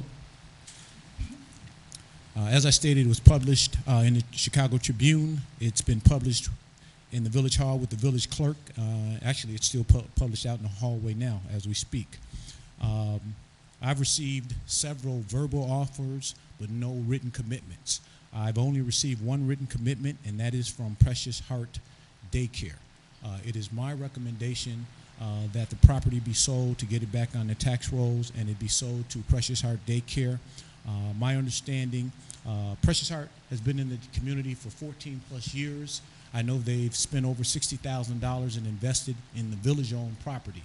I know that over the last 14 plus years, they've been paying rent on a consistent basis. They had a few hiccups, but they have caught up, and they are actually current in their rents. I know that it is a service, the daycare is a service that's needed to the community, and they've wanted, I know that Mr. and Mrs. Lynch wanted to purchase the property, and that kind of stalled when Mr. Lynch was ill and then unfortunately passed away a couple years ago. That being said, when we were talking about selling village-owned property, I did speak to Ms. Lynch, and she was very excited and interested in purchasing the property. That being said, I think she's an asset to the community. It's definitely a need. She's a staple in the community, and that being said, I contacted Montana and Welch, and we proceeded to list the property, and she did submit an offer. It has been verified that the funds are available by her mortgage company, and she can purchase the property. We also did an appraisal, the same appraisals that we used for Edmark, which the village purchased a month or so ago. I used those same appraisals, and Ms. Lynch tendered an offer. Ms. Lynch tendered an offer of $300,000, and so it would be my recommendation to the board that you consider this offer, or that you approve this offer, and that we would give her a year to correct any violations and to work with her. Thank you, trustee Eaton. Well, personally, I'd love to sell that property. And Ms. Lynch been there a long time, you know, and she's the high bidder. We should sell it to her. But I've been doing this long enough to know that there should have been an appraisal. And every trustee on this board should have received an appraisal. I don't have an appraisal. I know there's a figure on the that Ms. Lynch is offering. I don't want to hurt her or hurt the village, but I don't have an appraisal, Dave. I don't know where you got it from, but I don't have one. Neither does he. I mentioned that the appraisal that we used for Edmark that we just recently sold, I used that appraisal because the properties were consistent. It would be the exact same properties. You mean that you didn't get the property appraised? Or you're trying to say that you had Edmark appraised? Because I never got that one either. Let me finish. I never got an appraisal for Edmark. But you're saying if Edmark went for that price, then you just assume that this property should go for the same price. Well, state law doesn't say you can guess at a price. It says we must have an appraisal and sell the property for a certain percentage within the appraisal price. I didn't assume anything. What I did is I took an appraisal and we paid over $2,000 for that appraisal. That appraisal, these properties are less than a mile from each other. So, and they're pretty much almost the exact square footage. So why would I pay another $2,100 to get the same exact comps? Because that's the law. Well, I don't know if that to be the law. I have counsel here, so somebody please let me know. You've been doing this enough times. You've gotten appraisals for plenty of properties, so you know you need an appraisal for all of them. You know, and ask him. I didn't say you didn't need an appraisal. Yeah, we didn't make these rules up. The state did. I can tell you, this board has broad latitudes in selling TIF property, selling property. That's up to you. Can you come to the mic? Didn't hear a word you said. Try to speak up. Can you hear me now? Okay, so anyway, this board has broad. Oh, I'm Richard Bruin. I'm an attorney with Montana and Welsh. You have broad latitude in selling your properties, so if you feel you need an appraisal, that's up to you. Whether that's legally required and whether his methodology would violate any rules, I'm not aware of that. But it's up to make your decision. You could ask for information that you want to have. So that's what I could say legally. I'm done. I need an appraisal. John? Mr. Basali, you want to listen to? Yes, of course. Mr. Brewer is capital counsel, they do a very nice job. One thing is there are different statutes that cover for non-home and homeowners who was a disposition of property. One of the statutes is the disposition of service of the property, which requires a grant. This is being sold to the authority provided to the best of my understanding, which is the consent, which allows for different latitude business agreements. So the statement that this specifically requires an appraisal is not an accurate interpretation of it. It's just not it. Now, if this were being sold in the powers given to the village pursuant to the sale of surplus property, I think Mr. Bruce would agree with me, that then you would need an appraisal. But this is a different authority. So it's just this new legal work that I'm going to launch to make sure. Thank you. I appreciate what you were saying. I tend to disagree. In theory, if the village owned the property, the old General Motors property worth $1 million, basically you're saying that if somebody comes in, we can sell it to them for $1,000 and we don't need an appraisal. I tend to disagree with you, but I understood what you were saying. I'm done. Okay, thank you. Trustee Tierney? No, I have nothing. Trustee No Jones? comment. Thanks for your presentation, Dave. Thanks, Mr. Attorney. There was an appraisal done on this property a few years back, John. And actually $300,000 for the property is probably reasonable considering the condition of the property and the fact that we've had to do a lot of work on there ourselves. Secondarily to that, John, it's in the TIF district, and I know that we have actually, in other communities, have actually basically given away properties for development. So we sold Walgreens for like $1 or something, things like that. We gave the property that Dunkin' Donuts has basically to them, and we're still paying for that today through tax dollars and so on and so forth. It's in a TIF district, it's gonna put it back on the tax rolls, and we get $300,000. It's just that simple. It doesn't make any sense to debate it or be disagreeable about it. If we don't accept the deal and we don't take the $300, we still have a property with a tenant, we're still a landlord, and it's not back on the tax rolls. 300,000, that's it. 300,000, yeah, 300,000. If I said 300, I misspoke. It's 300,000. So, and so to that, to your point, John, there was an appraisal done on it. It was an older appraisal. It wasn't a current appraisal. And the way they do the real estate market, John, and I don't know if you pay attention to it, when people go and appraise property, they look for like properties in similar areas. And this property is not a whole lot different from the Edmark property. It may be divided up a little bit different. It may be a little bit taller, but the square footage is very similar, and that's where the numbers are going to come from. And Mr. Attorney, if I'm saying something wrong, let me know. But this is basically how real estate is done. So for us to go and spend $1,500 or $2,000 to get another appraisal doesn't make any sense. You know, so it's not being fiscally prudent, John. So I appreciate that we got it done and that we got an offer. And oh, by the way, I think Dave said in his opening statement that this was the only offer that we got on the property. We had. Yeah, people talking about it. Right, like but everything. Nobody actually making an offer. Everybody's talking, but we only had one written offer. Regardless of whether we had an appraisal on it or not, we had the authority to sell the building, and we had one single offer. And they were bidding against themselves. They could have said $200,000, but they said $3. You know, Well, so yeah. but Come it's on just now. no, Okay. no. Okay, now so let's go. so Okay. wait a minute, John. Everybody, let's talk. So at the end of the day, we'll have a property back on the tax rolls. It's going to generate taxes, and we got $300,000 in cash. And anybody that knows me, is not giving away cheap. Yes, sir. Absolutely. Thank you, Mayor. That concludes my comment. Is the appraisal that was done some years ago available? Yes, I have the appraisal. We just had an appraisal done for the Edmark property. We had to, so it's not I have one that's a couple years ago, and I have one that's current. I have it right in my office right now. Yeah, the one that Trustee Jones referenced. I'm assuming, I know that it's done a few years ago. Yeah, that goes back. Yeah, that goes back about 5 years, I think. I don't know if you probably. I have a recent appraisal, and the properties here are going between 300 and 350. Is she asking for anything since it's in the TIF district? She is not. That's a good thing.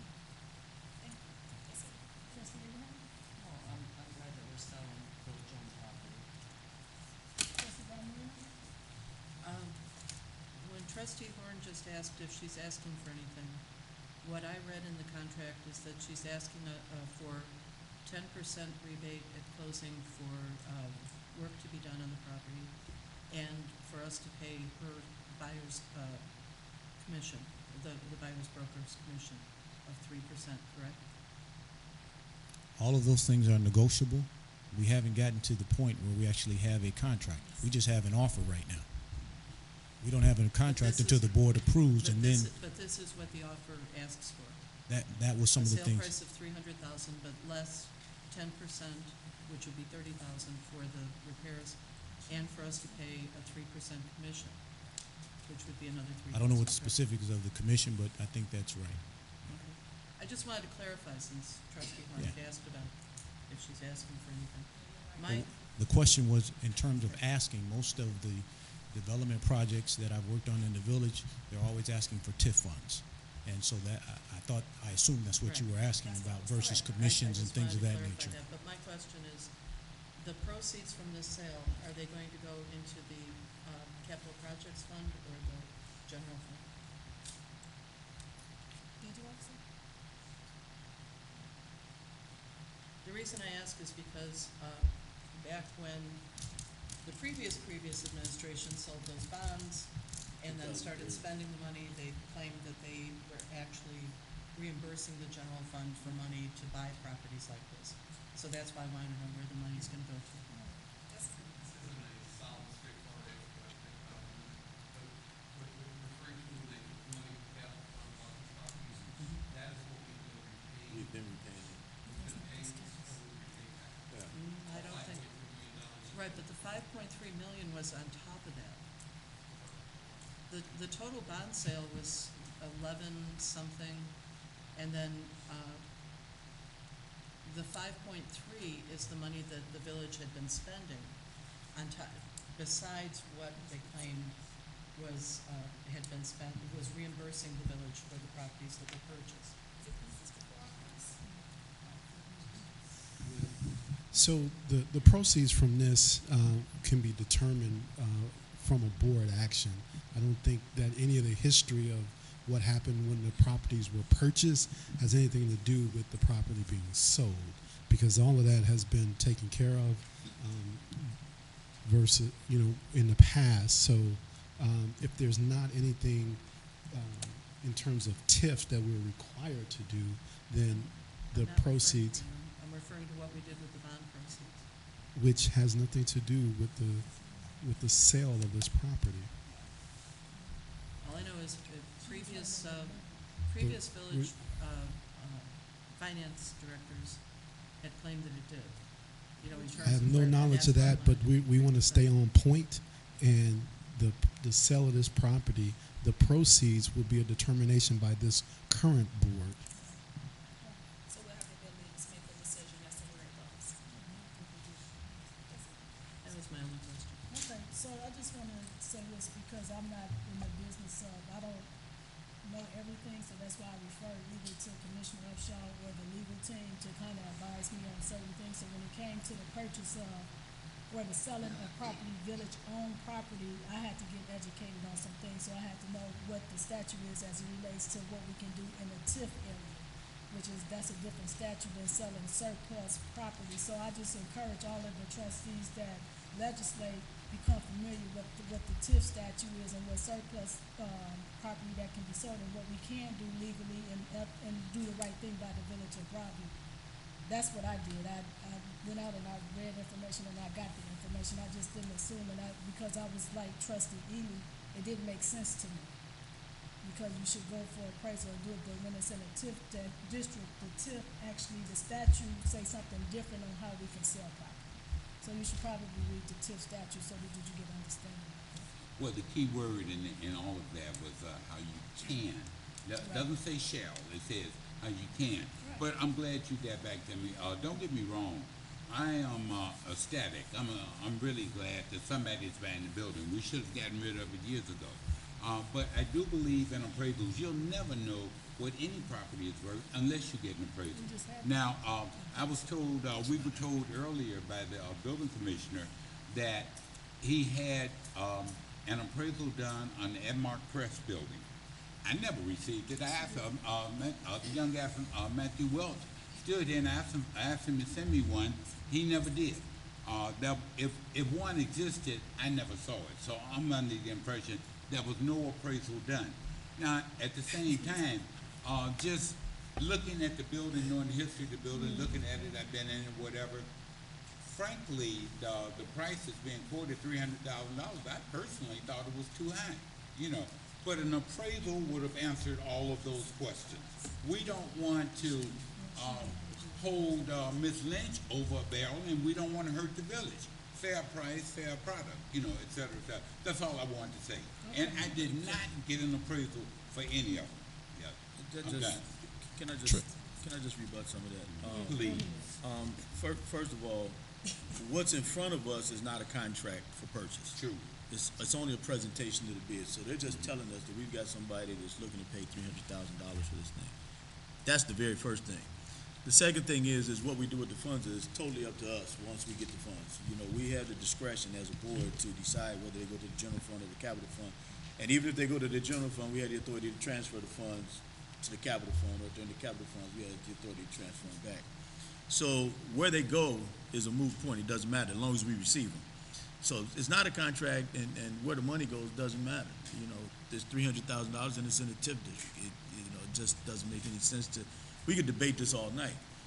Hopefully we'll have a contract. And oh, by the way, to Trustee Marino's point, as relates to the rebate and paying of the agent and all that other stuff, that can be discussed once we get the contract in front of us, and we can make counter offers and so on and so forth. So those numbers aren't carved in stone. Am I correct or incorrect, Mr. Attorney? Yeah, you're correct. We ultimately approve The contract. We haven't got to that point.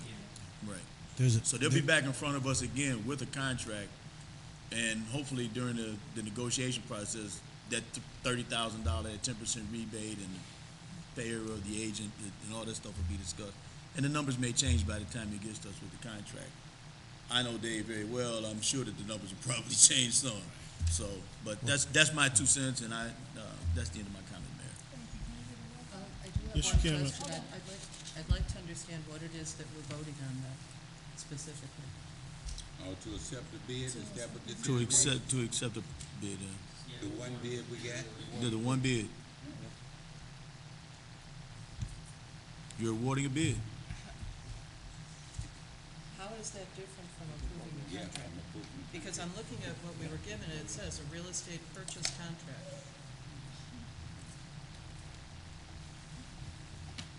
Once you, if in fact the board decides to approve this, then you have and again, I'm not a real estate expert, I do have some knowledge though. You do have a due diligence period. During that due diligence period, as Trustee Jones said, you can negotiate practically anything. Appraisals are just guides. A piece of property is only worth what somebody will pay for. Willing to pay, yeah. We have property in Broadview. If we want to talk about appraisals, we have Georgians going for $125,000 as much as $325,000. Same exact house, just on 2 different streets. So it's what somebody's willing to pay for it. That concludes my comment. Well, I'm looking at the sale contract, and what it says is this contract is contingent upon the approval as to the form of the contract by the attorneys for the purchaser and seller within 5 days. My understanding is that an attorney approval rider or attorney approval clause, as it says here, deals with the form of the contract, not the negotiated items. That's why I'm concerned about what it is exactly that we're voting on. Well, again, you're gonna be voting, you will be voting on this contract. Do this. Yeah, you're gonna be voting on whatever's attached here. On the agenda is the motion to award a bid for the purchase of the property. So whatever it says in your packet is what's gonna be, the attorneys will continue to negotiate it. So, and finalize it. But are we able to continue to negotiate the price and I want to be sure that we understand what it is that we're approving right now. Would we still be negotiating the price, still be negotiating the 10%, the payment of the commission, all those things? I think those are the expectations. I don't know if that would be negotiated, trustee. I think that once we approve this, I think that it's up to the mayor and staff with the attorneys to go and negotiate an appropriate contract to be presented to us in the next meeting. I think that the step that we're taking right now is to say, okay, this is what we plan to do. Now let's iron out the final details. This is the process that I've been accustomed to.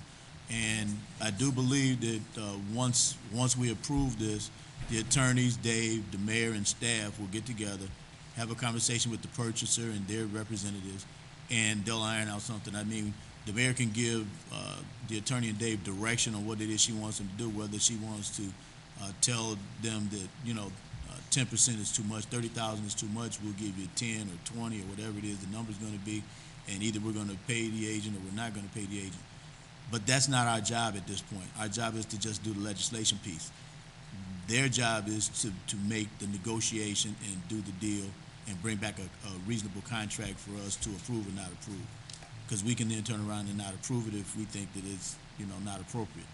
But we got to get to that point, and this is the first step in getting to that point. That concludes my response. Yeah, trustee, if you have any specific concerns, then you can share them with Dave, and he can, address those during the negotiation period. That might make sense too. Mr. Clerk, can we get a roll call, please? Yes, you can, Madam President. Trustee Ely. Yes. Trustee Tierney. Yes. Trustee Jones. Aye. Trustee Horn. Yes. Trustee Abraham. Yes. Trustee Brown Marino. Yes. Madam President, this carries 6-0. Thank you, Board. Next item on the agenda, item B, presentation of bids and possible motion to award a bid for purchase of village-owned property located at 2126 South 17th Avenue in the Village of Broadview, County of Cook, State of Illinois, pursuant to 65 ILCS 5/11-74.4-4C. Madam President, I make a motion to table this item. Second. It's been properly motioned by trustee Tierney and seconded by trustee Abraham to table. To win. 2 weeks? Next board meeting is Next fine. board meeting. Board meeting. Table to the next board meeting. And that will be on July 16th. Let me take a roll call. Trustee Ely, Yes. trustee Tierney, Yes. trustee Jones, Yep. trustee Horn, Yes. trustee Abraham, Yes. trustee Bramrino, Yes. and this item will be tabled until July 16th, next board meeting. Next item on the agenda. Thank you. Item C, a resolution of the Village of Broadview, County of Cook, State of Illinois, authorizing the execution of a service agreement for public safety pre-employment testing with COPS and fire personnel testing service to create a police department eligibility list. Make a motion to approve this. Second. It's been properly motioned by trustee Tierney, seconded by trustee Jones. Madam President, open for discussion. Thank you. The purpose of this resolution is to authorize an execution of the service agreement for public safety pre-employment testing with cops and fire personnel testing service to create a police department eligibility list for the village. Trustee Ely, No comment. trustee Tierney, No comment. trustee Jones, None. trustee Horn. Nothing. Trustee Abraham, None. trustee Bramrino. No comment. Can we get a roll call, please? Yes, you can, Madam President. Trustee Ely, Yes. trustee Tierney, Yes. trustee Jones, Aye. trustee Horn, Yes. trustee Abraham, Yes. trustee Bramrino. Yes. Motion carries 6-0. Next item on the agenda, item D, a resolution of the Village of Broadview, County of Cook, State of Illinois, appointing Diamond Portee to the Board of Fire and Police Commissioners. Motion to approve? Second. It's been properly motioned by trustee Horn, seconded by trustee Tierney. Madam President, open Thank for you. The discussion. purpose of this resolution is to appoint Diamond Portee to the Board of Fire and Police Commissioners. Diamond, you understand? Trustee Ely, Yes. Diamond, how old are you? that's it, you can't ask somebody how old they are. Huh? You can't ask somebody how old they are. How old are you? Oh, okay, well, you're young, it's, thank you. No more questions. She old enough to do the job. Come on up to the microphone, please.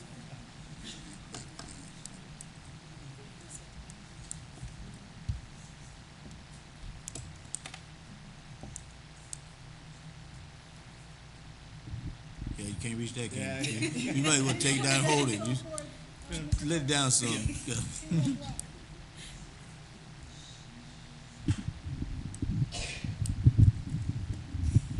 Oh.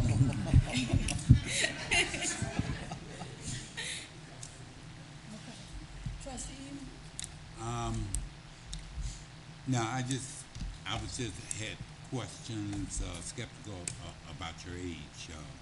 I'm wondering if you had the prerequisite experience, either business or life experience, to be a part of this very important commission. Nothing against you personally, you and I don't know each other. It's just that I'm guilty this time of judging the book by the cover, and I've always cautioned against that. But that's just me. Thank you. thank you. Trustee Tierney, I think it's great. We're getting young people involved in the community now. Not just the older people who are taking reins, but the younger people. I have confidence that you're gonna do a good job. I'm gonna be on the committee with you and watching you, so make sure you get trained and you know the job well. trustee Jones, How much do you know about being a police and fire commissioner? Well, I took the police citizens academy class, and I've been studying criminal justice for the length that I've been in school, which has been a few years, almost 4 to 8 years. Okay. Well, I don't have a whole lot of questions, and I'm not gonna prolong tonight's meeting, but to Chief Tierney's point, it's great to see young people getting involved, and my expectation is that you're gonna do a good job. I've talked to you before, so I think she'll be fine, especially with John, John's coaching. I have nothing further, Mayor. thank you. Trustee Horn, I assume you have a future somewhere involved in all of this, which is why you're getting involved. And I am more than excited for you. Congratulations. If I said anything else,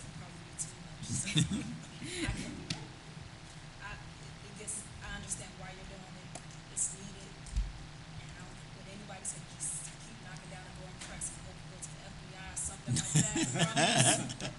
Seriously. That's my plan. Yes, one, congratulations. This is a fellow student that I took the class with, so congratulations for graduating. Also, it is good to have that energy of somebody that is in the community, that is stepping forward, that wants to get involved, and just from being with her in class, just how committed she was to the village, to the police department. So I think she'll be a great asset, so I'm all happy for her. Trustee Bramarino? No, I have no questions. Thank you. So I just want to say congratulations, Diamond. Not only do I know her personally, but I thought she would be a good candidate for the Fire and Police Commissioner because she is studying criminal justice and her career path is one day to be an FBI agent.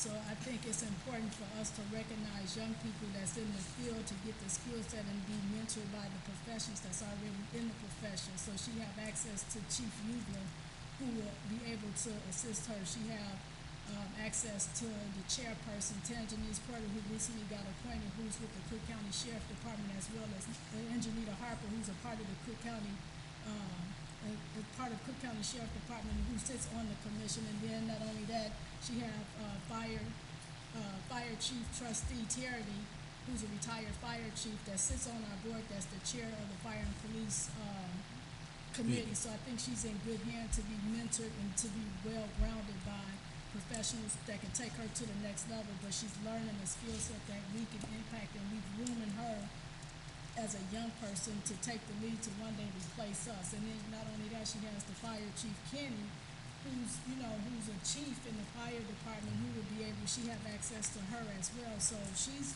surrounded by professionals that's in that profession that she's geared into, and we should be promoting education and taking our young people to the next level. So I'm very proud of you, Diamond, for taking the challenge, and I'm glad you took the offer, so congratulations. Thank you.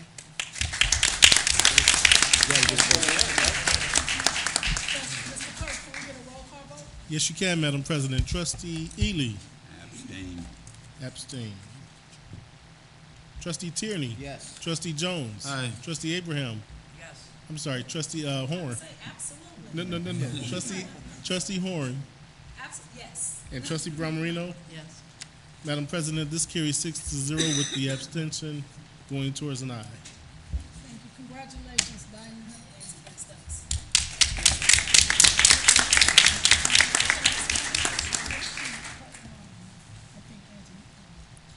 Next item on the agenda, item E. Point of order, Madam President. I'd like to make a motion to consolidate items E through J, as they all are related to the 911 build-out of the police department and the Village Hall properties. Second. It's been properly motioned by Trustee Jones and seconded by Trustee Tierney for consent agenda items E through J. So I will read into the record each item, and then we can do the motions and roll calls. Item E. Hey, Kevin, point of order. We need to have a motion approved first, and then you have to read it. I think he was going to read the recommendation. You're gonna read them, and then. Be put in the omnibus, Oh. and then go to substance. And then go, okay, that's fine. Yeah. Okay. Okay, yeah, that's it. Go Thank ahead. you. Yeah. Okay, so item E, a resolution awarding the bid to the lowest responsive and responsible bidder, Illinois Contract Glazing, Inc., for certain glass and glazing work related to the renovation of the Broadview Police Station, Village Hall, and the Ike 911 Center for the Village of Broadview, County of Cook, State of Illinois. Item F, a resolution awarding the bid to the lowest responsive and responsible bidder, Joe's Masonry, for certain masonry work related to the renovation of the Broadview Police Station, Village Hall, and the Ike 911 Center for the Village of Broadview, County of Cook, State of Illinois. Item G, a resolution awarding the bid to the lowest responsive and responsible bidder, Manusos General Contracting, Inc., for certain concrete work related to the renovation of the Broadview Police Station, Village Hall, and the Ike 911 Center for the Village of Broadview, County of Cook, State of Illinois. Item H, a resolution awarding the bid to the lowest responsive and responsible bidder, McKinney Steel and Sales, Inc., for certain steel work related to the renovation of the Broadview Police Station, Village Hall, and the Ike 911 Center for the Village of Broadview, County of Cook, State of Illinois. Item I, resolution awarding the bid to the lowest responsive and responsible bidder, Olson Roofing Corp., for certain roofing work related to the renovation of the Broadview Police Station, Village Hall, and the Ike 911 Center for the Village of Broadview, County of Cook, State of Illinois. And item J, resolution delegating the authority to accept, acknowledge, and execute certain bids and agreements related to the build-out and renovation of the Police Department, Village Hall, and the Ike 911 Center to Paul Kurtzner for the Village of Broadview, County of Cook, State of Illinois. Now, substantive motion to approve all of these? No, we gotta vote on the omnibus. Are we gonna have any discussion about the omnibus? Or a consent agenda, I think is what it's called. Consent agenda. Right. Right. There was a motion and a second, so There was. there will be a debatable motion. So if someone wants to extract something from the consent. And you normally list your value in that one, that's correct. Trustee, No comment. trustee Tierney? Nothing. Trustee Jones? Nothing. Trustee Hunt? Nothing. Trustee Abraham? Trustee Brown? I was just gonna ask that we remove, item J, only because I think I'd like to have a discussion about that. Unless we would have the discussion about J during this, or, You're gonna have a discussion about all of them, Trustee Moreno, once we get to the vote on them. I don't see an objection on the procedure, it's only one item that we can talk about now, just expedite it, or you can extract it and talk about it later as a subsequent motion. I mean, I think that would go to the reasons as to why you want to extract it, correct? The things You you're can gonna say discuss it about the later. subsequent motion, those are the reasons as to why you want to extract it, correct? yes. So instead of extracting it, we can continue on and then have the And discussion have the after we. discussion. Correct. All right. The next motion, And then you amend the motion, right. Right. So now we're voting on. So with that being said, Remote, so we're gonna continue on, including J, and now we'll do a roll call for the, no. Yeah, we're voting, accepting the, consent, What I was talking about there is the only one that's outstanding, and the only reason that's outstanding is for trustee Brown and Ramos to talk about, if I'm pronouncing it correctly, and to talk about why she wants to extract item J. We can either extract it and remake the motion, redo the whole thing, or we could talk about J and then determine at that point in time.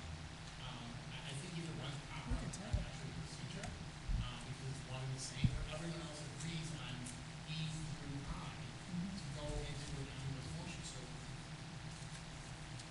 you it's agree 9:30, we can do it either way, now is it appropriate? Sherman, you agree to, so take J out? we can talk about it, I mean, we can talk about it now, if she's got an issue with it, let's talk about it. The reason she wants to Okay. extract it is the same substantive reason that she was talking about J, there's no reason not to address it. Okay. That's what- Okay. We had a motion, but we haven't voted on it, so it's, It's a discussion point, you're at a discussion everything. point. Okay, So all right. she So, I should mean- say, well, we've already said no, Julie's the only one with the issue, so she's gotta say what her issue is. I'm fine doing that if you want me to. Yeah. Okay. First of all, let me say that, as far as I'm concerned, there is no one on this earth who is better suited to oversee and take charge of this project than Mr. Kurtzer. I have complete faith in him and faith in his judgment and ability to do that.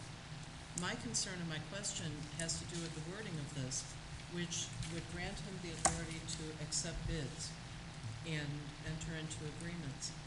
Does this mean that, see, it strikes me as weird that we have all of these agreements and all of these bids that we're awarding, and then we conclude by granting Mr. Kurtzner the authority to do this. So I'm wondering, does this mean that moving forward, the board would not see any of the other agreements?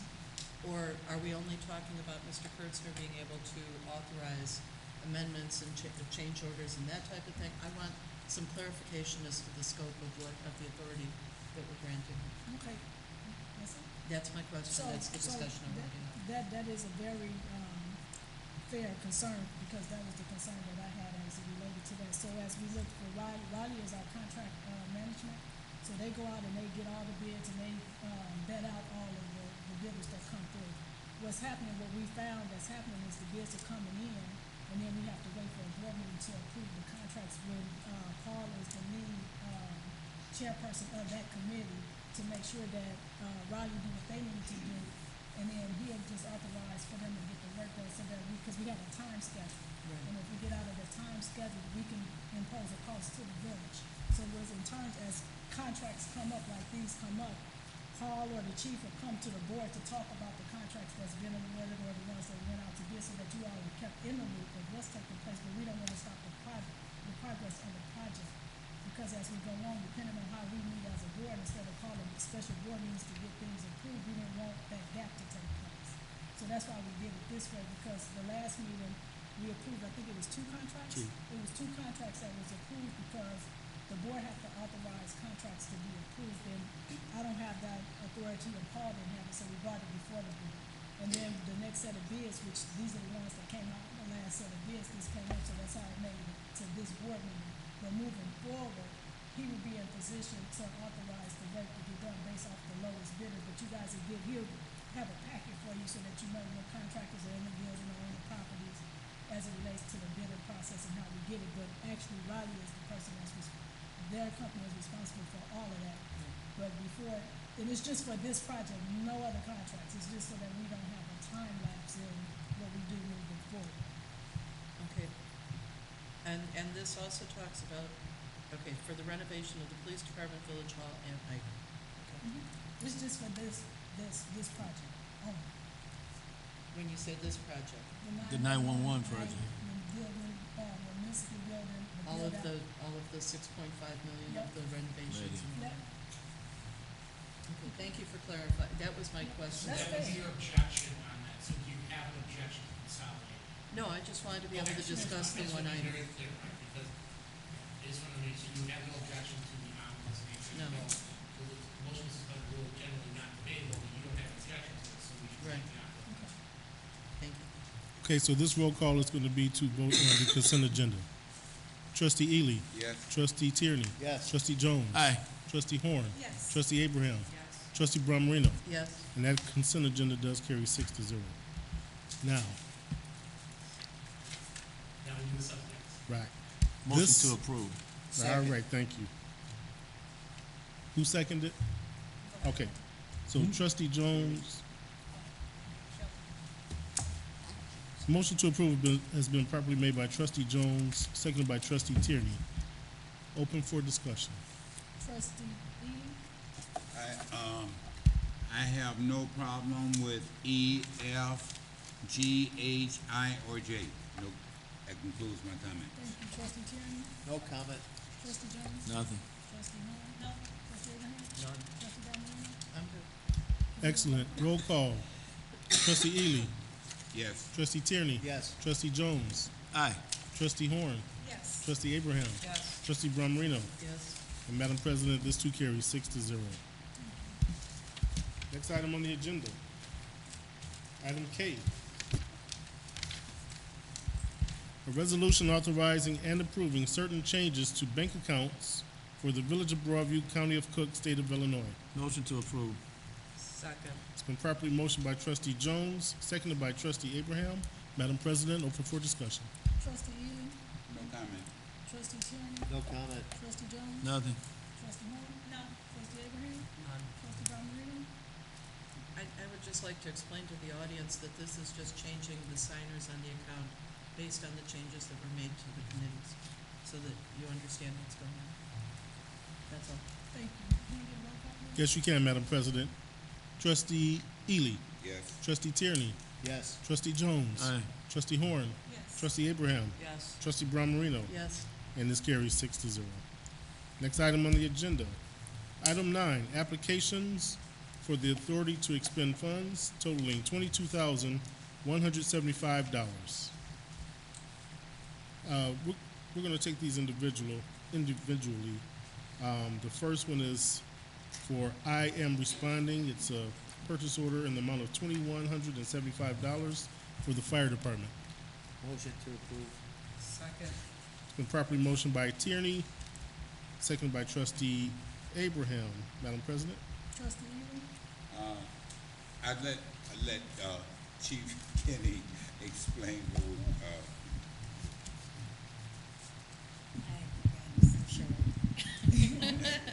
Hi, okay. Okay, so I Am Responding is actually an app that all the firefighters would have. This is gonna save the village money in the end. When we have a callback, say we have a fire in town and all apparatus is out of the building, we have a call out to come back and provide service for the village. So guys who are off duty come back in. If they're calling the station to say they're coming in, there's nobody there anymore. Back in the day, we used to have people there, not anymore. So I could get up to 8 people coming back for maybe 4 positions that I need. And now I'm paying 8 people. With I Am Responding, ISO, our ISO rating, that was one of the things we got dinged on, because if we have something that records people coming back for a call, then we get points for that as well. One of our biggest things is we have to provide a 4-man engine to our contract calls. So if I don't bring people back to the station, then we could compromise things like that. So I Am Responding is an app. It'll state as soon as the call goes. If we go to a fire, say in another town, and I need 1 officer replaced and 3 firemen, on the application it'll have those openings. Lieutenant, fireman, fireman, fireman. The guys get their phone. Whoever hits those first gets them. If the lieutenant's position's never filled, an acting officer can fill it. So thus, they're coming in and getting paid for the time that they're coming in for. Again, they can't come in and say, oh, I got the call at this time if they hit the app a half hour later. It's keeping track of time as well. Well, I assume that the response goes to you, the chief, the deputy chief, and at least the captain on the scene. At least 3 of you know who's coming, right? Anyone can check it. Everybody's going to get the, everybody will get, it's an alert that comes on your phone. So when they go to the fire, dispatch will hit this and it'll send it out that we need a lieutenant and 3 firemen, or a captain, 3 firemen, however you do it. And it's budgeted for. Is this being utilized division-wide as well for special teams such as technical rescue, hazmat? No, not right now. We heard about it from a department, I think it was, Hillside had introduced us to it. They hadn't gone with it yet. There's about 4 departments locally that use it.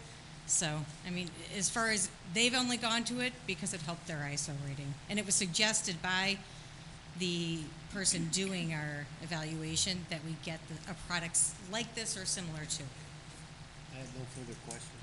Thank you, trustee Jones. I have none. Trustee Hunter? I'm assuming that the number of people that can have access to the app is unlimited? Yes, it's not per person. It's for the department. Take some whatever needs. Makes sense. Yes. Trustee Abraham? None. Trustee Barberino? I have no question. Thank you, chief. Can I get a roll call, please? Yes, you can, Madam President.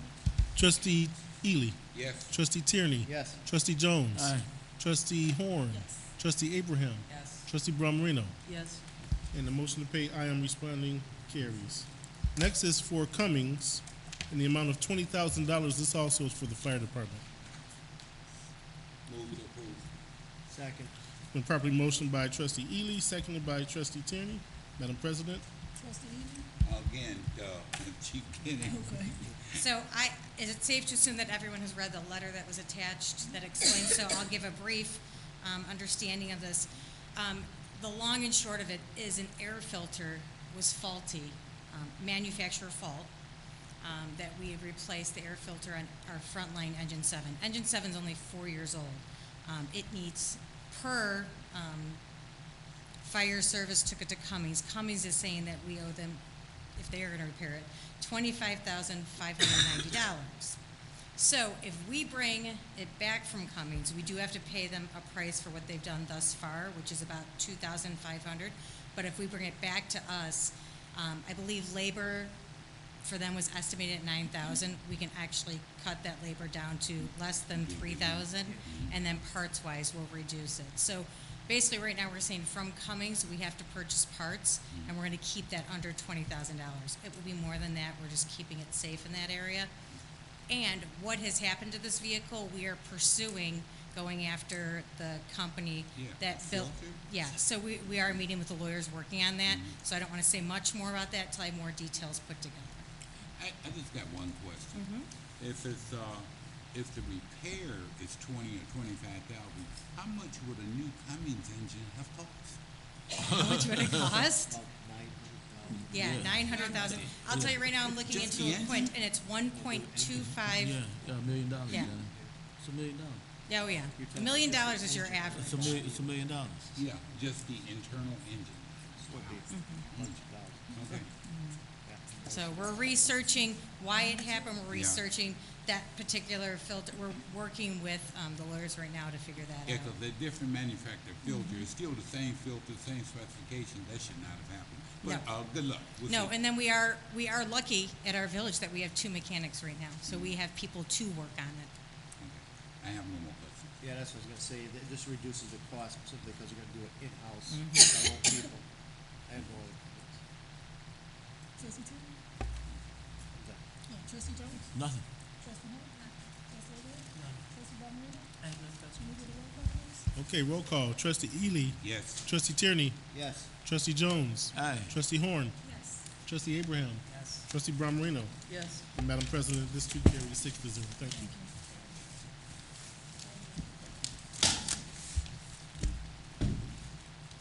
Next item on the agenda, item 10, Village Clerk.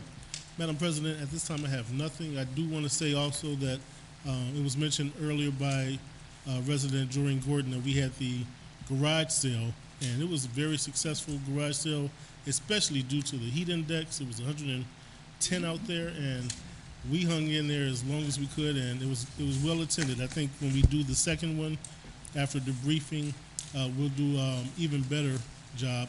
I want to give kudos. I know Madam President was giving kudos, but Lily, her executive assistant, put this together and did a phenomenal job on organizing this and making sure everybody had everything. So, again, Mayor, kudos to you and your team for this successful event.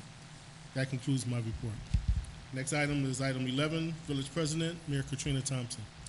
Well, I just want to piggyback off the garage sale. It was the first time that we had did the garage sale last year. A couple of residents wanted us to host the garage sale, but they wanted us to do it on 13th and 14th where the vacant lot is, and impose a liability, and it wasn't safe because it's on a major street, Roosevelt Road. So we did it this year at the Village Hall in the parking lot, and we had about 31 vendors, people that set up that was residents that participated. It was our first one, so we learned some things that we could do different next year to promote it so that we can get more draw in the crowd and maybe adjust the timing a little bit because we had it from 8 to 4 and I think people started packing up about 1:30 to 2. Exactly. So it's just a learning curve for us, but it was really nice, and it gave us time to, the clerk and I, to talk about the village and some of the things that's taking place within the village, showing us being more community engaged. So that's, why we want to have those types of things. The other thing that we had this weekend was the hashtag weekend too, and I just want to say, outside of having a phenomenal assistant, we have a phenomenal chief with a phenomenal assistant, Chris. And they did an amazing job on Friday with about 35 girls. So we had about 35 girls that came and heard from women that was in leadership roles. I mean, we had the Delgado group participated with having Tiffany Jaruski, who's one of our attorneys, come and talk to the girls. We had a few aspiring attorneys that was there. But the one that stood out the most to me was the iron worker, Local 63. She talked about welding and how much money she making. It's a trade that, women get involved in, and, we don't talk about these types of things that's non-traditional for them. We also had a person that video conferencing, and she was in Texas, and talked about the technology and the apps and having access to that. And when the chief posted on the Facebook page, the comments, if you just go back and read the comments of what people said, what they want to do to help us next year, it was overwhelming. So you did an amazing job, Chief, in hosting that. It was a really good event. We do have our first annual health fair coming up. So traditionally, during the back-to-school season, we have a lot of community back-to-school events, but I don't think that's impactful because so many communities do back-to-school events, and people just go from community to community that don't live in the community and get school supplies. But I wanted ours to be impactful where we are still promoting, the school initiative, but we promoting health. So we do have the Loyola Mobile that's gonna be out at the health event, that's gonna be giving school physicals to those that sign up in advance. And we will have different vendors that promote health and wellness within the community. So we have a yoga instructor, we have someone that's gonna talk about stress. And it's for all ages, from toddlers all the way to your senior population. So I encourage you all to come out and get the information. We have a lot of good vendors that's gonna be there, that's gonna give out some information. And then we have a keynote speaker, Dr. Lena Hatcher from Loyola, who's gonna do the keynote speech to talk about health and wellness and having, and living in a stress-free, environment. I mean, this woman is amazing. And when I say amazing, you do not want to miss her speech. She is so well-rounded in what she advocates for. And I've had the privilege to work with her on many, projects as it relates to community gardening and how to eat healthy. And that's how I learned how to eat healthy, was because of her. So she's gonna come and, be the keynote for us that day. That's on July 14th at, the Beverly Center, so we'll be promoting that. The other thing I want to talk about, when we talk about, I was talking to Trustee Horn, and we was just, we always have conversations about what's my vision. And so my vision for Broadview is that we can, be the best town in the Proviso Township, that we set our standards to excellence, that, we educate the members in our community on, things that we typically don't know, but we educate you guys through having these committee meetings, and you getting educated and you being able to ask the questions so that you know how government is truly ran. Sometimes it's ran by politics, but if you understand the education component of why certain decisions that I make, it's because I want you guys to be informed, and I want to be transparent, and I want to be upfront, and I want to be honest and have integrity about what we stand for in Broadview. So I'm real big on the education component of, even though it may take us some time to get there, at least you being educated on the process. And sometimes the process is slow, because government runs slow, and I'm learning that too. Government, it does run slow, and it is a process. And sometimes, like tonight, we tabled some legislation. Sometimes we have to table things so that we get a better understanding of what it is that we asking the trustees to vote on, and they should be educated, and they should do their due diligence and do research to get the information so that they can make informed decisions. So I'm real big on the education component of how we move the village forward, and not the politics of how we move it forward. Transparency. We have no secrets about anything, and if it's anything that anybody from the public want to know, we're very upfront and open with the information. It's no secrets to anything. We want to make sure that, if the trustees at an uncomfortable situation, that they have the access to get the information that they're requesting. It's nothing that, no manipulation with the finances and how we look at finances. Trustee Jones, when he was the mayor, he handled the finance department, how he managed the finance department. I do it a little bit different, but it's still transparent, and it's upfront, and it's with integrity. And I want you all to know that you can trust that we're making good decisions as it relates to how we look at the funding of this village, how we go after bonds, and how we want to be responsible with our money so that we don't overstretch ourselves and be able to survive and move forward, and we don't have to look to, a catastrophe happening in the future. That's not it, but we put things in place so that we can have solid information. The department heads are now accountable to their own budget. That was not the case before. The department heads are responsible for their budget, so any question that any trustee have, they should be able to go to the department head, and they should be able to defend their budget. It shouldn't have to come from a conversation from me or a conversation from the finance team. It should be the department head, because when do we hold them accountable to managing a department? And part of managing a department is managing the finances. So we're very upfront and transparent with that. We've changed some things on how we looked at things as it relates to the finance, but it's very transparent if people just came and got the information and just asked the question. So I just want to put that out there that, my whole vision is to educate you all and to be very upfront with you all and be very transparent as it relates to how we run the operations of the village.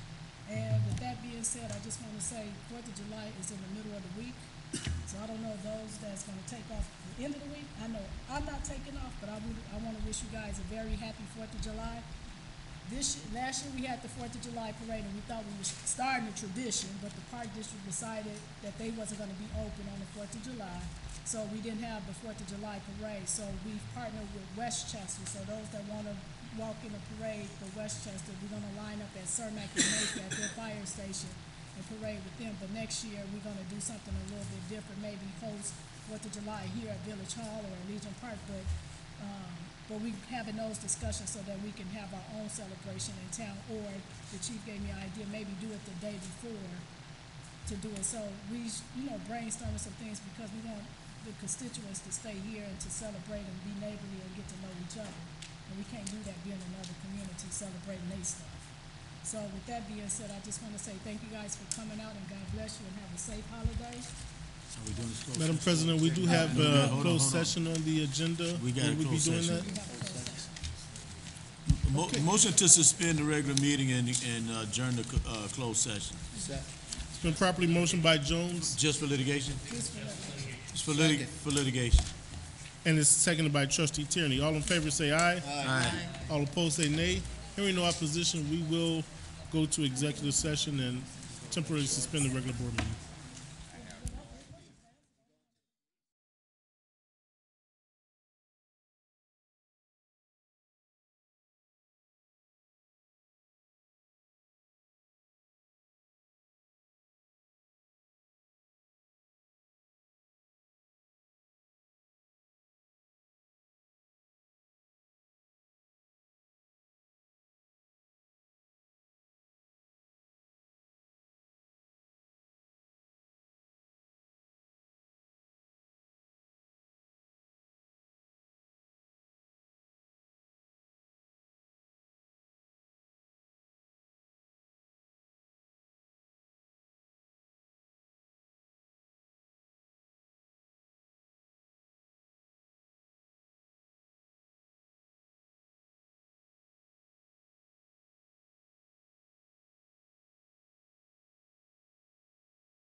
entertain a motion to reconvene. Motion to reconvene. Second. It's been properly motioned by trustee Tierney, seconded by Jones. All in favor say aye. Aye. All opposed say nay. Hearing no opposition, we're now back in regular session. Madam President? Attorney Scarlato, would you like to give an update? I know, Ms. Smith had wanted an update on the litigation, so.